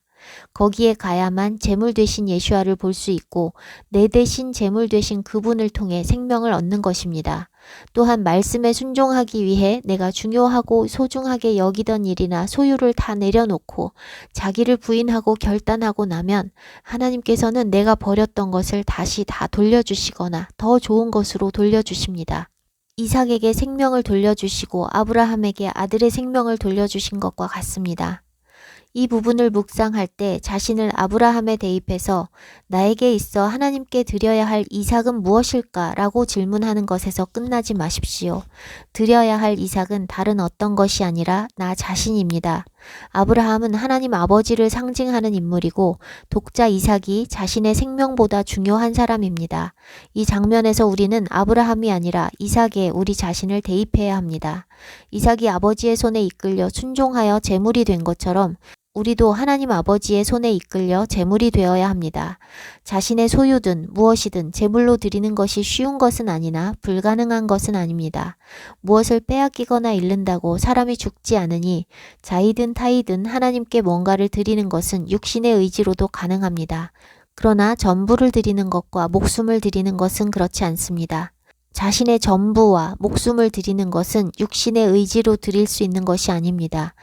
모든 사람에게 가장 소중한 것은 자기 목숨입니다. 목숨을 하나님께 드리는 것은 거듭나야만 가능하고 주님을 자기 자신보다 더 사랑해야 가능한 것입니다. 거듭나지 못한 사람에게는 이 땅이 전부이고 목숨을 잃으면 다 끝난다고 생각하니 목숨을 드린다는 것은 생각할 수 없는 일입니다. 남녀 간의 사랑도 모성애, 부성애도 헛된 것입니다. 사람은 자기 자신을 가장 사랑합니다. 굶주리면 자기 자식도 잡아먹는 것이 사람입니다. 그것은 성경에도 기록되어 있고 실제로 북한에서도 일어난 일입니다. 우리는 제물로 다른 어떤 것을 드리는 것이 아니라 우리 자신, 우리 목숨, 우리 자아를 제물로 올려드려야 합니다. 이삭이 예표하는 예수아께서 맏형으로서 먼저 제물 되셨으니 우리가 양자 되었다면, 우리가 신부 되었다면 우리도 예수아의 뒤를 따라 제물 되어야 합니다. 예수아께서 사람으로 태어나셔서 행하신 모든 것은 형틀에 달리신 것까지도 다 우리가 따라가야 할 길을 보여주신 것입니다. 마가복음 8장 34절 누구든지 나를 따라오려거든 자기를 부인하고 자기 십자가를 지고 나를 따를 것이니라. 다른 것들은 육신의 의지와 연습으로도 드릴 수 있습니다. 그러나 십자가를 지는 것, 내 목숨, 나 자신을 드리는 것은 육신의 의지로는 불가능합니다. 그것은 육의 죽음을 의미하기 때문입니다. 육신의 본성은 죽지 않고 살려 하고 낮아지기 싫어하고 높아지려 하고 많이 소유하려 하고 편안해지려고 합니다. 그러니 육신의 본성을 거스르고 육신을 죽이는 것이 육신의 의지로 될 수 없는 것은 지극히 당연한 것입니다. 우리의 목숨이 붙어 있는 한 육신의 본성은 결코 변하거나 쇠하지 않고 죽는 날까지 우리와 함께 붙어 있습니다. 그래서 우리는 자기 십자가를 지되 날마다 져야 합니다. 누가복음에는 날마다라는 단어가 추가되어 있습니다. 누가복음 9장 23절 아무든지 나를 따라오려거든 자기를 부인하고 날마다 제 십자가를 지고 나를 따를 것이니라. 바울은 나는 날마다 죽노라 라고 말했습니다. 우리의 육신이 살아있는 동안 우리는 날마다 우리의 육신의 죽음을 선포하고 우리의 육신을 죽여야 합니다.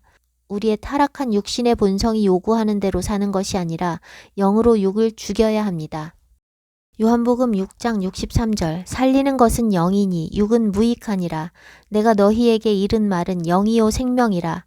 육은 무익하다고 말씀하십니다. 도움되거나 유익이 되는 것이 없다는 것입니다. 그리스도인의 궁극적인 목표는 구원, 영생, 하나님 나라입니다. 땅의 것은 잠시 후면 지나가는 것이고 그림자와 같은 것이니 참된 것을 얻어야 하는데 우리가 목표로 하는 영생, 하나님 나라를 얻는 데 육신은 아무 도움이 되지 않습니다. 육신의 의지로 할 수 있는 것도 없고 육신의 훈련으로 할 수 있는 것도 없습니다. 육신은 죽어야 합니다. 예수와께서 우리를 위해 돌아가신 목적은 우리에게 생명을 주시기 위함입니다. 당연히 그것은 육신의 생명이 아니라 영의 생명이고 영원한 생명입니다. 예수와께서 제물 되시지 않았다면 우리가 무슨 짓을 한들 우리는 생명을 얻을 수 없습니다. 아담의 때에 온 인류의 영은 이미 사망했습니다. 하나님의 말씀을 버리고 뱀의 말을 따른 아담의 후손인 모든 사람들은 죄인으로 태어나서 죄인으로 심판에 처하게 정해져 있지만 사람 스스로 그 사실을 알지도 못하고 태어나고 모두가 멸망을 향해 달려가고 있고 그것을 멈출 수 있는 사람도 없습니다. 예수와께서 제물 되셔서 우리 죄값을 치르시고 그분을 믿음으로써 하나님께로 돌이켜 살 수 있는 길을 열어놓으셨기 때문에 우리가 다시 살 수 있게 되었습니다. 그러나 길이 열렸다고 모든 사람이 자동으로 그 길을 가는 것이 아니라 예수와를 믿고 자기 십자가를 지고 예수와를 따르는 사람만 그 길을 가는 것입니다. 그 길을 걷는 자만 생명이 있습니다. 예수와께서 내가 길이요 진리요 생명이라 하셨습니다.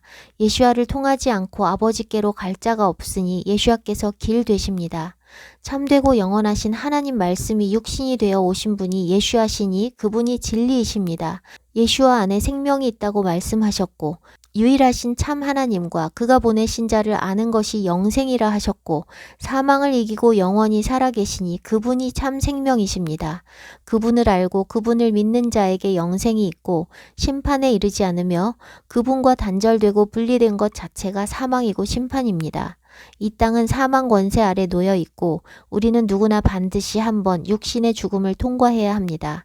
살아있는 동안 예수 그리스도를 믿고 아는 사람은 죽었던 영이 살아나는데 그것이 거듭남, 위로부터 나는 것, 성령으로 나는 것입니다. 거듭난 자는 자기 십자가를 지고 매일 자기를 부인하며 육신을 죽이며 더 이상 육신으로 살지 않고 영으로 살아갈 수 있습니다. 육신의 생명이 붙어 있는 동안 육신을 따라서 사는 사람들은 여전히 심판 아래 있고 거듭나지 못해 영이 죽은 상태로 살다가 둘째 사망, 곧 영벌에 처해지는 것입니다. 그리스도의 제자된 사람은 모두 예수와의 뒤를 따라 그 고난에 동참하고 그분의 잔을 함께 마셔야 합니다.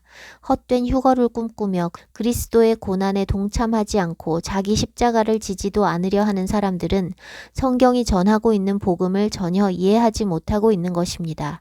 첫 단추가 잘못 끼워지면 모든 것이 잘못될 수밖에 없습니다. 그리스도인으로 출발하는 것은 자기 십자가를 지고 자기를 부인하는 것인데 이것을 받아들이지 않고 그리스도인이 될 수는 없습니다. 의인은 고난이 많다 하셨고 너희가 세상에서 환난을 당한다 하셨습니다. 우리가 그리스도인이라면 어떤 종류의 환난도 다 각오해야 합니다. 마태복음 10장 39절 자기 목숨을 얻는 자는 잃을 것이요 나를 위하여 자기 목숨을 잃는 자는 얻으리라. 주님을 위해 목숨을 드릴 수 있다면 못 드릴 것이 무엇이고 감당하지 못할 것이 무엇이 있겠습니까? 다만 그것은 우리의 육신의 의지와 노력으로 가능한 것이 아니라 오직 영으로만 가능한 것입니다. 앞서 언급했던 것처럼 하나님 말씀에 순종하는 것은 하나하나가 다 자기 부인입니다. 하나님 말씀에 순종하는 것은 결코 육신이 감당할 수 있는 쉬운 것들이 아니기 때문입니다. 본토 친척 아비집을 떠나 내가 네게 보여줄 땅으로 가라는 말씀에서 앞부분 본토 친척 아비집으로부터 분리되는 것은 저에게 있어 어려운 일이 아니었고 이미 젊을 때 떠났습니다. 그러나 단순히 어딘가로 가는 것이 아니라 내가 네게 보여줄 땅으로 가라는 명령, 하나님께서 예비하신 특정한 곳으로 가는 것은 육신으로 할 수 있는 일이 아니라 오직 말씀을 믿음으로 자기를 부인해야만 가능한 일이었습니다. 두려움과 염려를 다 주님께 맡기고 말씀만 의지해야 하는 것입니다. 제가 주님께 삶을 드린 이후로 1년에 한 번꼴로 이동할 때 저는 이사 비용도 없고 어디로 가야 할지도 알지 못하는 상태로 매년 움직여야 했습니다. 가야 할 목적지도 모른 채 살고 있는 집은 비워줘야 하는 때가 다가오고 이사 갈 돈도 없는 그 상황에 저는 계획하지 않았습니다. 돈을 빌리거나 신용카드를 쓰는 일은 없었고 가진 것도 없고 어디로 가야 할지도 모르니 그냥 주님만 바라볼 수밖에 없었습니다. 주님께서 인도하셔서 갈 곳을 알게 하시고 필요한 재정을 주실 때까지 계획 세우지 않고 마지막 시간까지 버텼습니다. 길바닥에 나앉게 하시면 그렇게 하리라는 각오를 하지 않고는 그렇게 버틸 수 없습니다. 순종할 때마다 저는 최악의 시나리오를 각오하면서 주님께서 인도해 주실 때까지 제 임의로 행동하지 않습니다. 그러나 저를 길바닥에 나앉게 하시지 않을 것을 믿었습니다. 제가 주님의 사람이고 주님의 자녀이고 주님이 내 아버지신데 나를 고아처럼 버려두지 않으실 것을 믿는 것입니다. 가진 재정을 다 드리거나 주님 인도하심을 따라 옮기는 것은 물리적인 생존과 상황에 대한 염려와 두려움을 못 박아야 하는 것이고 순종은 거기서 끝나지 않습니다. 자존심, 자기의, 자기애를 버려야 하는 자기 부인이 계속되어야 합니다. 수치와 모욕과 멸시와 조롱을 감당해내야 합니다. 내 죄 때문에 받는 것이 아니라 주를 위해서, 주의 말씀과 복음을 위해서, 하나님 나라를 위해서 감당할 수 있어야 합니다. 그것이 정말 죽는 것입니다. 좋은 일만 있으면 우리는 주님 성품을 닮아갈 기회를 얻지 못하고 스스로 괜찮은 사람으로 착각하게 됩니다. 나에게 잘해주는 사람들에게 내가 선하게 행하는 것은 나의 의가 될 수 없습니다. 대접받고 높임받는 상황에서는 너그러운 사람인 척 포장하기 쉽습니다. 그러나 그런 대접을 받지 못할 때, 밟히고 물어뜯기고 비난당하고 모함당할 때 우리 내면에 부패한 본성이 올라옵니다. 우리가 아무리 억울하고 부당한 일을 당한들 예수님만큼일까요? 멸시 조롱 당하시고 뺨 맞으시고 침뱉음 당하시고 채찍에 맞으시고 찔리시고 매달리신 주님은 한 가지 죄도 지으신 적이 없는 완전하신 하나님이시고 완전하신 사람이셨습니다. 그런 주님께서 순한 어린 양과 같이 죽음을 받아들이셨는데 우리는 조금이라도 부당한 상황을 견디지 못하고 억울해 죽겠다고 펄쩍펄쩍 뛰는 육신의 더러운 본성을 가지고 있습니다. 온전하고 정직하여 하나님을 경외하며 악에서 떠났던 욥, 하나님께서 사단에게 자랑까지 하셨던 의인 욥, 의인의 대표 3명에 끼었던 그 대단한 욥도 모든 것을 다 잃은 처참한 상황에 친구라는 사람들이 와서 염장 지르며 욥을 정죄할 때 그 안에 숨겨져 있던 자기의가 쏟아져 나왔습니다. 하나님께서 의롭다 칭찬하셨던 욥 안에도 버려져야 할 육신의 더러운 것이 있다는 것을 드러내신 것입니다. 욥이 친구들에게 당한 정죄는 정말 부당한 것이었습니다. 그러나 하나님은 욥이 자기 자신의 의의를 주장하는 것을 기뻐하지 않으셨습니다. 우리가 당하는 일이 아무리 억울해도 우리가 아무리 잘했어도 하나님께서 우리에게 요구하시는 것은 잠잠히 주님을 기다리는 것입니다. 하나님께서 다 보시고 아시기 때문입니다. 흠도 없고 점도 없으신 예수님께서 그 죽음을 묵묵히 받아들이신 것처럼 주님의 제자라면 우리도 그래야 합니다. 얼마 전 상식적으로 이해 불가하고 말도 안 되는 억울하고 부당한 일을 반복적으로 당하면서 제 안에 더러운 본성이 드러났습니다. 저는 계속 기도하며 인도하심을 따라왔기 때문에 제가 말한 것과 제가 취한 행동들은 틀리지 않고 옳고 정의로운 것이었음을 저는 압니다. 그런데 다급한 상황에서 이성을 잃고 납득할 수 없는 말과 행동을 하는 사람들이 저를 정죄하고 저에게 귀신 들렸다고 말하며 저의 삶과 저의 좋은 의도를 다 부정하고 깎아내리는 상황 속에 제가 죽지 않고 저의 옳음을 주장하며 다투는 일이 있었습니다. 제 안에는 억울함과 분노가 존재했지만 그래도 제가 죽지 못하고 저를 주장하고 있었던 것에 대해 주님 앞에 너무 부끄럽고 죄송해서 가슴을 찢으며 회개를 했습니다. 이 본문으로 말씀을 준비하는 중이었는데 제 자아가 죽지 못하고 살아서 날뛰는 것을 스스로 보면서 말씀 준비를 더 이상 할 수가 없어서 내려놓았습니다. 가슴을 찢고 회개를 한 뒤 사과도 했지만 제 안에는 그들보다 제가 옳다는 생각이 있었기 때문에 또 걸려 넘어졌습니다. 또다시 회개를 하고 다 내려놓았습니다. 주님만 아시면 된다. 주님만 인정해 주시면 된다 생각하며 살아왔는데 비난과 모욕의 차원이 제가 경험해보지 못한 수준까지 되니 그동안 잠잠히 숨어있던 더러운 본성이 적나라하게 드러나 넘어지게 됐고 마음이 참 가난해졌습니다. 가난한 마음을 회복하고 싶어도 인본으로 가능하지 않아 몸부림을 치고 있던 중에 제 더러운 죄성을 보고 나니 저절로 마음이 가난해지고 주님 앞에 납작 엎드리게 되었습니다. 이게 육신입니다. 육신은 뜨거운 맛을 보지 않으면 순순히 굴복하지 않습니다. 그러나 살만 하면 또 나태해집니다. 제가 주님 따라 걸어오면서 가장 힘들었던 것이 가난한 마음, 갈망을 유지하는 것입니다. 주님 없이는 한순간도 살 수 없는 존재라는 것. 주님의 은혜가 나를 살게 한다는 것을 저는 부인할래야 할 수 없는 늘 기적과 은혜 속에 사는 사람인데도 불구하고 이 타락한 육신은 한결같은 마음을 유지하지 못하고 자꾸 떨어지고 미지근해지는 것을 반복해 왔습니다. 주님처럼 신실하고 한결같이 사랑하고 싶은데 어느샌가 바리새인이 되어버리고 주님 없이도 그럭저럭 살아가는 삶이 되어버리는 제 모습을 보곤 합니다. 그렇게 가난한 마음을 잃어버리는 것이 싫어서 저는 변화 없는 정체된 삶을 싫어합니다. 변화가 있고 도전이 있고 어려움도 있어야 이 타락한 육신이 한결같이 주님을 바라볼 수 있기 때문입니다. 다윗도 나라가 안정되자 밧세바를 범하고 그 죄를 은폐하기 위해 충신을 살해했던 것처럼 삶이 편안해지면 영적으로 나태해지고 나사가 풀려 범죄하기 쉽습니다. 여러분은 어떠신가요? 저처럼 주님 앞에서 씨름하고 사는 사람을 본 적이 없고 제가 순종과 불순종을 거듭하며 하나님 말씀 1.1획이 다 진리라는 것을 제 삶을 통해 확실하게 경험했기 때문에 감히 말할 수 있는 것이 많이 있습니다. 씨름하지 않으면 망합니다. 제가 이스라엘에 사는 동안 참 많이 무너졌었는데 다 제가 가난한 마음을 잃고 하나님 말씀을 붙잡지 않았을 때입니다. 은혜가 임하면 며칠은 그 은혜에 취해서 하루 이틀 말씀 붙잡지 않아도 살 수 있습니다. 그런데 그 하루가 이틀이 되고 이틀이 일주일, 일주일이 한 달이 되는 것은 순식간의 일이고 어느 순간 주님으로부터 너무나 멀어져 있는 자신을 발견하게 됩니다. 이스라엘에서 외롭게 씨름하다가 한국에 나오면 반겨주고 대접해주는 사람들을 만납니다. 그들을 영적으로 섬기다 보면 기쁨 충만, 성령 충만, 은혜 충만해집니다. 그런데 그렇게 사람들을 만나 섬기는 것에 바빠 제가 주님과의 말씀의 교제를 게을리하면 한국에 있는 동안은 은혜에 취해 못 느끼지만 이스라엘로 돌아가면 그제서야 제가 주님과 멀어져 있었음을 느끼게 됩니다.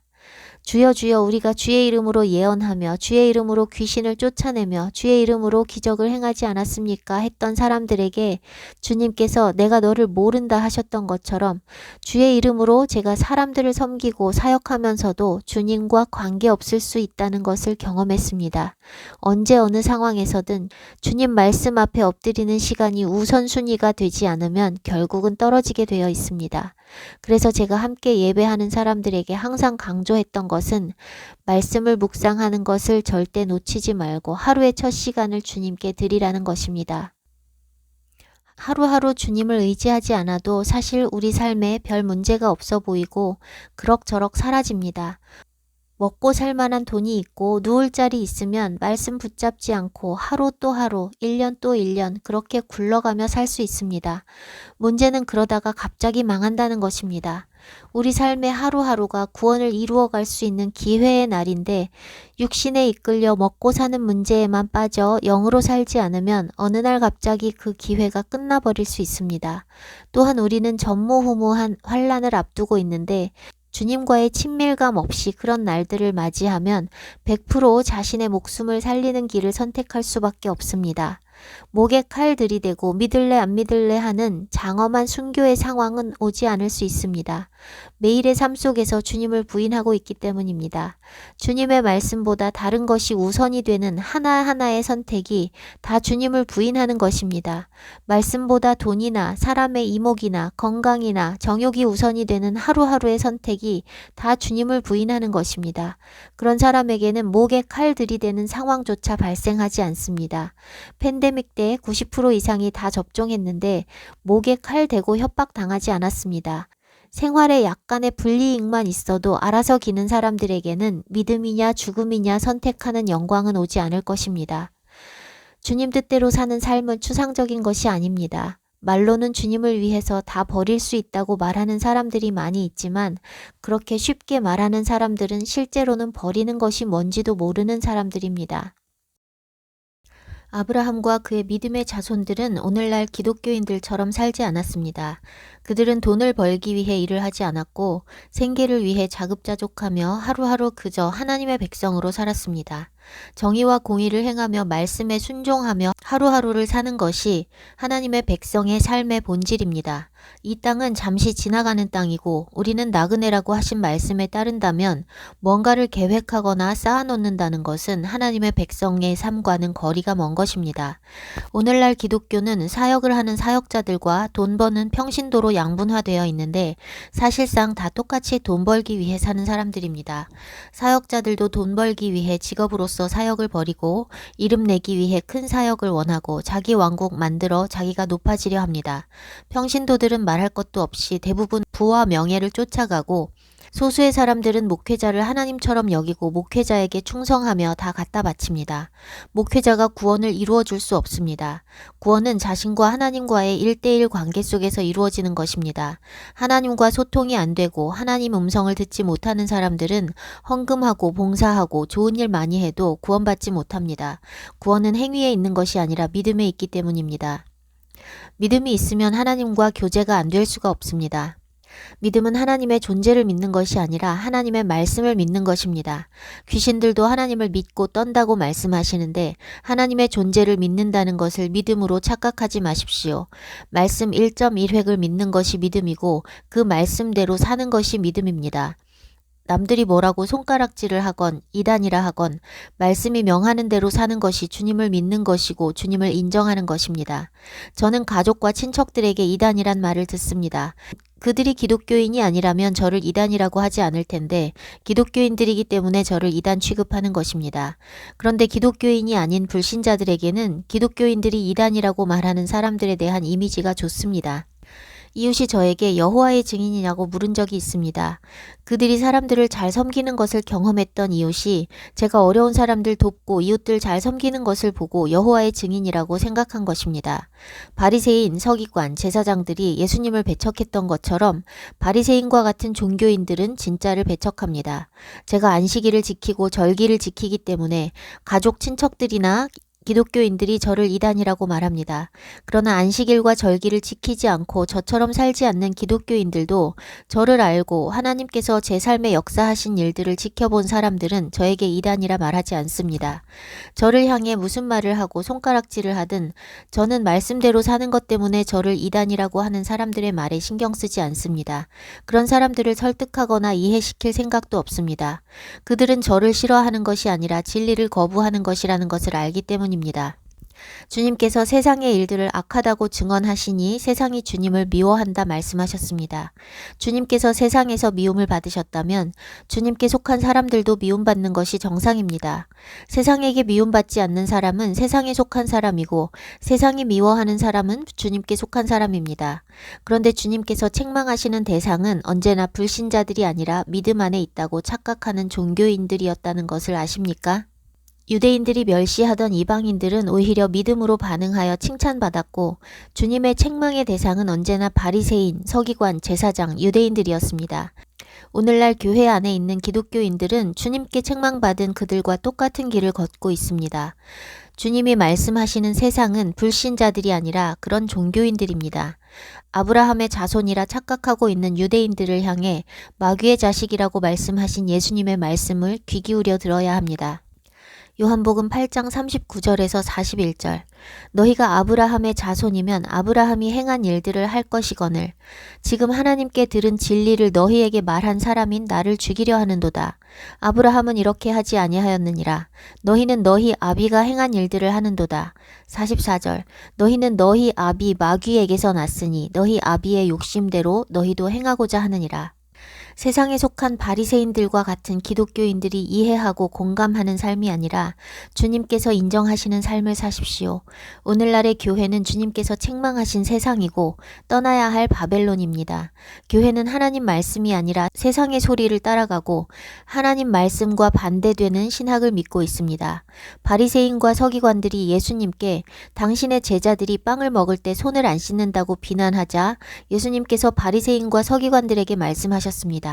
너희가 어찌하여 너희 유전으로 하나님의 계명을 범하느냐. 오늘날 교회도 신학과 교리로 하나님의 말씀을 폐해버렸습니다. 그리고 이어서 말씀하십니다. 마태복음 15장 4절에서 6절. 하나님이 이르셨으되 내 부모를 공경하라 하시고 또 아버지나 어머니를 비방하는 자는 반드시 죽임을 당하리라 하셨거늘 너희는 이르되 누구든지 아버지에게나 어머니에게 말하기를 내가 드려 유익하게 할 것이 하나님께 드림이 되었다고 하기만 하면 그 부모를 공경할 것이 없다 하여 너희의 전통으로 하나님의 말씀을 폐하는도다. 저는 교회에 다니는 동안 부모를 공경하라는 설교를 들어본 기억이 없습니다. 여기서 공경하라는 것은 부모를 재정으로 섬기는 것에 대해 말씀하시는 것입니다. 부모에게 드려야 할 것을 하나님께 드렸다 하면 부모에게 안 드려도 된다고 하는 그들의 유전으로 하나님의 말씀을 폐한 것에 대해 책망하고 계십니다. 저는 수십 년 교회 다니며 그런 설교를 들어본 적이 없습니다. 어느 교회나 교회에 드리는 헌금만 강조하고 건축 헌금도 거의 강제 징수를 하다시피 하는 것은 익히 알고 있어도 부모를 섬기라는 설교를 들은 적이 없습니다. 제가 선교사가 된 뒤로는 저의 엄마가 저에게 후원을 하시고 제가 드려도 다시 돌려주시니 드릴 생각을 안 하고 있었습니다. 그런데 이스라엘에서 제가 재정적으로 가장 힘들 때 주님께서 이 말씀을 통해 깨달음을 주시며 앞으로 엄마에게 돈을 보내라고 말씀하셨습니다. 저는 며칠 후면 200만 원이 넘는 월세를 내야 하는데 수중에 30만 원밖에 없는 상황이었습니다. 그때 이 마태복음 말씀을 주시면서 제가 율법을 폐하고 있는 바리새인과 같다는 것을 깨닫게 하셔서 그때로부터 지금까지 하나님께 드리는 11조처럼 미리 떼어놓고 보내드리고 있습니다. 해외에 있어서 제 엄마의 형편을 몰랐었는데 나중에 알고 보니 언니들은 자기들 사느라 바빠서 엄마를 전혀 챙기지 않고 있었고 엄마는 정말 많이 가난한 중에 저에게 후원을 하고 계셨던 것이었습니다. 제가 가장 힘든 때 주님께서 말씀하셔서 몇 푼 안 되는 돈을 엄마께 보내드리면서 하나님께서 하라고 하셔서 보내는 거니까 다시 돌려보내지 마시라고 톡을 했더니 엄마가 눈물 난다고 답을 보내오셨습니다.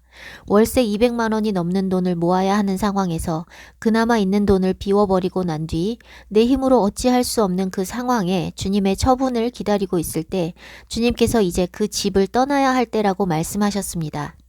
그런 일이 있기 전에 하나님께서 저를 예루살렘으로 보내신다는 말씀을 주셨었는데 언젠가는 가겠지 하고 크게 마음에 두지 않았었습니다.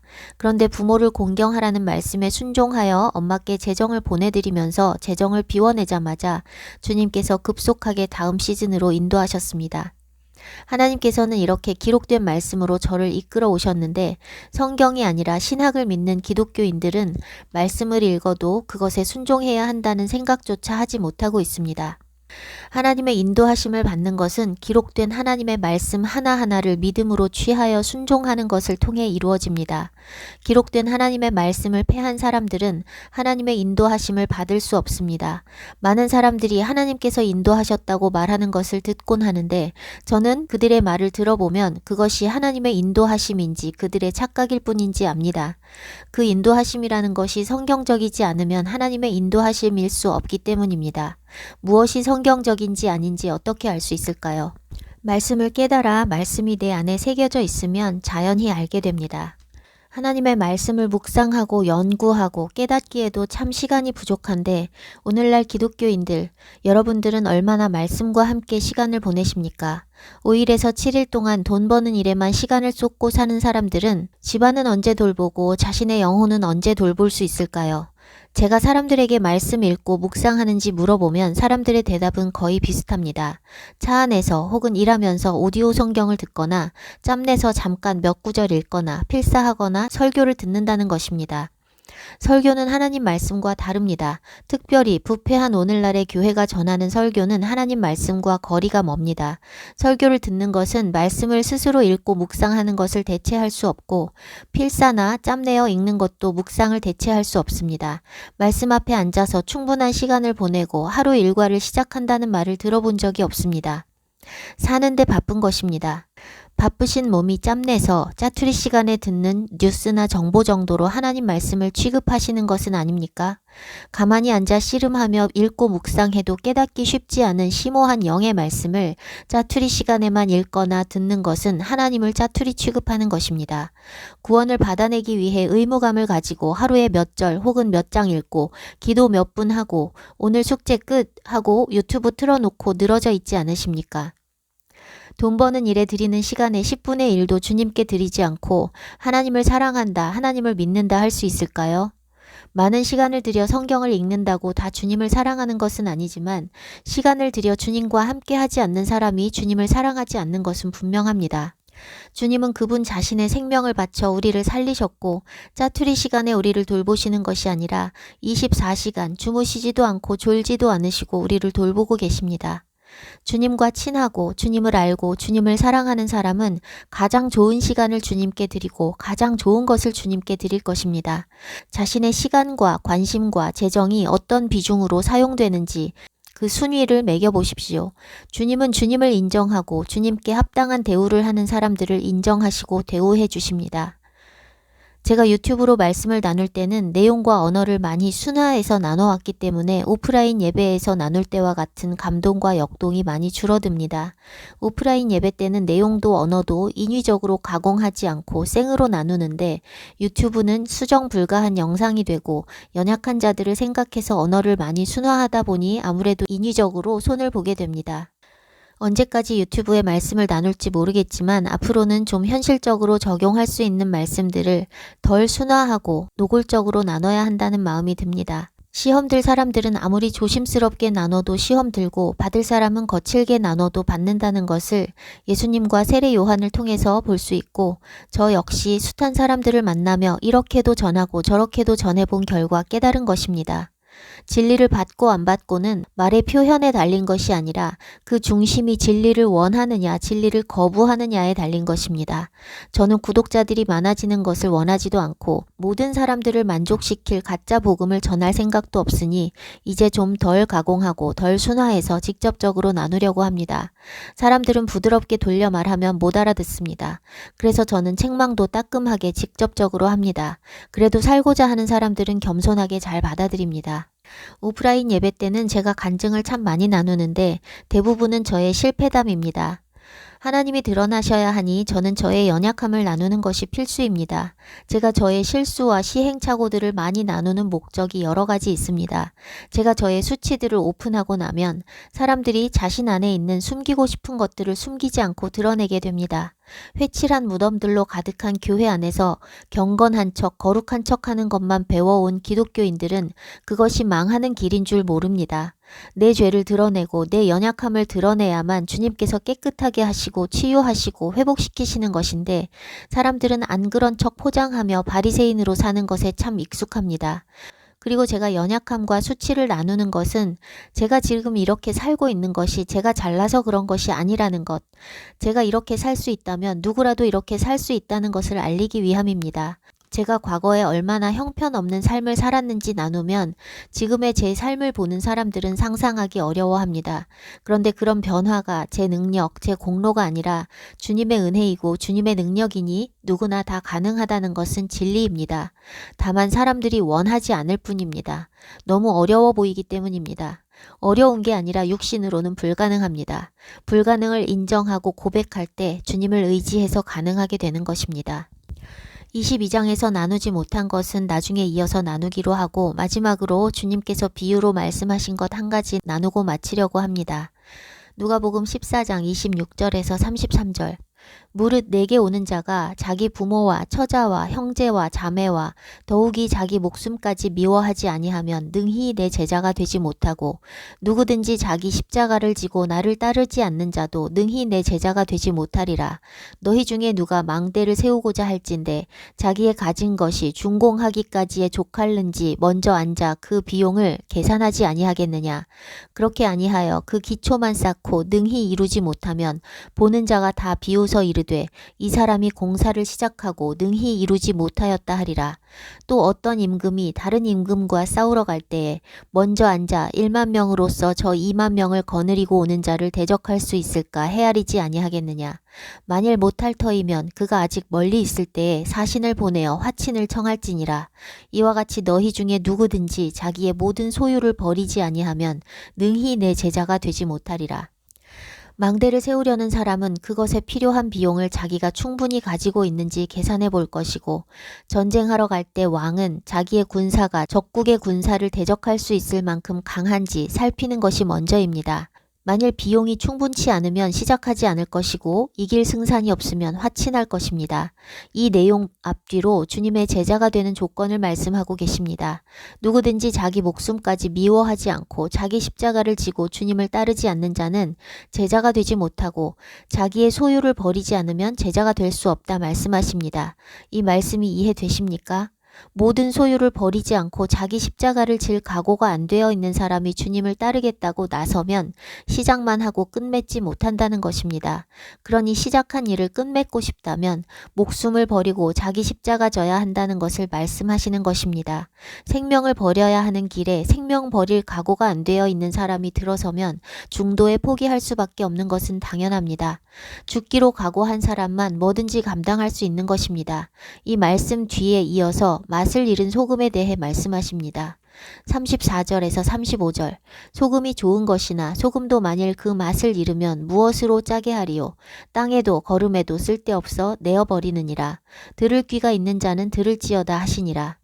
시작할 때는 짠맛이 있던 소금이었는데 중도에 포기하면 소금기 잃은 소금과 같아 아무짝에도 쓸모없어 버려지고 밟히게 된다 하십니다. 주님 따라간다고 나섰다가 떨어져 나가는 사람들에 대한 말씀입니다. 수많은 기독교인들이 구원의 길을 알지 못하고 행위로 구원받으려 하고 있습니다. 율법은 버려놓고 율법 아닌 종교 행위로 구원을 얻으려고 합니다.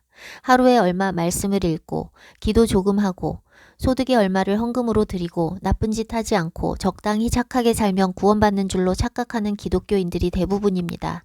목사의 설교에 의존하며 스스로 말씀을 깨닫지 못하는 사람, 교회 안 가고 혼자 있으면 불안한 사람, 누구에게 물어보지 않으면 뭘 어떻게 해야 하는지 답을 찾을 수 없는 사람, 내가 잘하고 있는지 누가 나에게 말해주지 않으면 내 상태를 나 스스로 분별할 수 없는 사람, 다 구원받지 못한 사람입니다.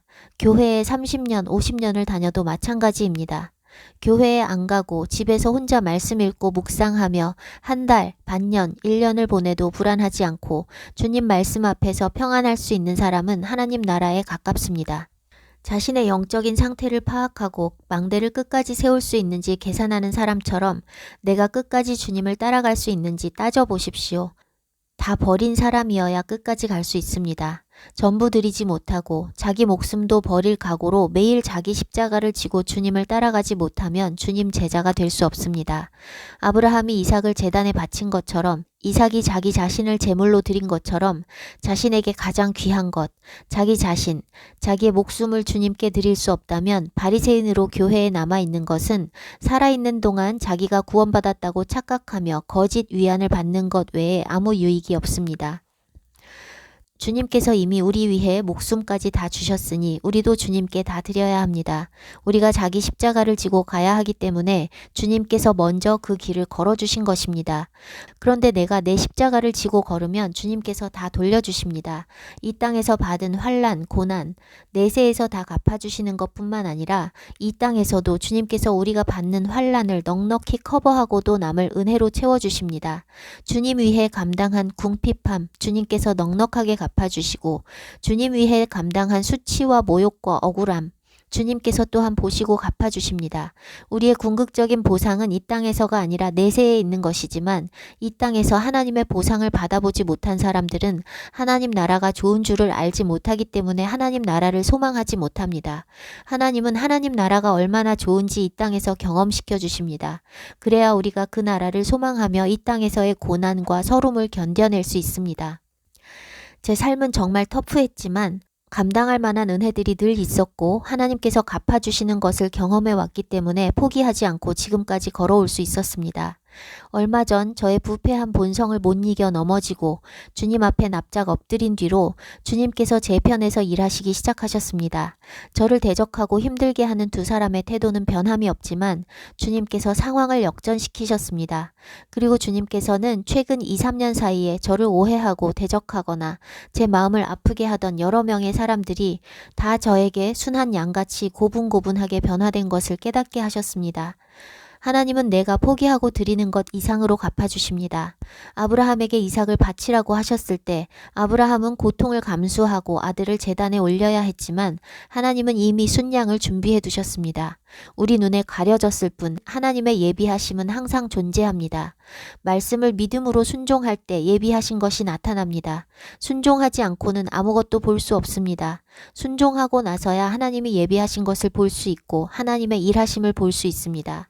하나님께서 우리에게 명하시는 모든 것은 자기 부인이 필요한 것이고 육신은 기뻐할 수 없는 일인 것은 분명하지만 우리의 육이 죽는 대신 우리의 영이 사는 일입니다. 순종은 죽기로 결단하는 것이고 그 결과로 우리 영이 살아납니다. 그래서 순종은 저에게 엄청난 해방과 자유와 기쁨을 주었고 주님 말씀에 순종하는 것이 얼마나 복된 것인지 저는 잘 압니다.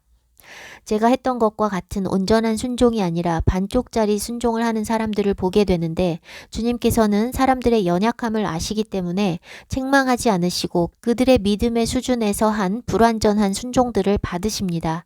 한편 온전한 순종이 아닌 부분에 대해서는 치러야 할 대가들이 분명히 있습니다. 그런 대가 지불을 통해서 교훈을 얻고 온전한 순종으로 나아간다면 문제될 것이 없지만 교훈을 얻지 못하면 믿음이 자라지 못하고 반쪽짜리 순종만 하다가 결국 중도에 포기하게 될 수 있습니다. 이 땅에서 사는 동안 매일 자기 십자가를 지고 자기 부인을 통해서 육신을 죽이지 않는다면 우리의 영은 살 수가 없습니다. 한번 은혜를 맛보는 것으로 거듭날 수 없고 거듭났다고 영적인 상태가 계속 유지되는 것이 아닙니다. 우리는 육신을 입고 있기 때문에 죽는 날까지 육신의 정욕에 방해를 받습니다. 죄와 피 흘리기까지 싸우는 씨름을 하지 않고서는 어떤 것도 이루지 못하고 유지하지 못합니다. 아는 것과 삶은 별개입니다. 저는 말씀을 많이 깨달았고 많이 경험했고 하나님을 아는 지식이 있어서 한동안 묵상을 게을리하고 제 영적 상태가 형편없을 때도 입으로 진리를 선포하는 것은 얼마든지 할 수 있습니다. 오늘의 제 삶이 형편없다고 해서 알고 있는 지식이 사라지지는 않기 때문입니다. 솔로몬은 하나님께 지혜를 선물로 받아 세상에 존재한 어느 누구보다 지혜가 있었지만 그는 자기가 얻은 지혜대로 살지 않았습니다. 아는 것과 삶은 별개인 것입니다. 뭔가 안다고 생각하면 교만해지고 머리만 비대해질 뿐 삶은 멸망으로 가기 쉽습니다. 많은 설교를 듣는 것으로 삶이 달라지지 않으며 성경을 많이 읽는다고 달라지지 않습니다. 하나라도 믿고 순종하는 것이 삶을 달라지게 합니다. 오늘날 기독교인들은 말씀이 머리와 입에만 있고 마음에는 없습니다. 입으로 성경 구절이나 신학과 교리를 유창하게 말할 수 있는 사람들은 많이 있지만 하나님의 말씀을 살아내기 위해 몸부림치는 사람들은 없습니다.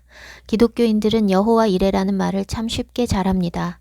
아브라함이 어떤 상황 속에서 여호와 이레를 말했는지 생각도 안 하고 일상에서 만나는 행운이 있을 때 쉽게 여호와 이레를 말합니다.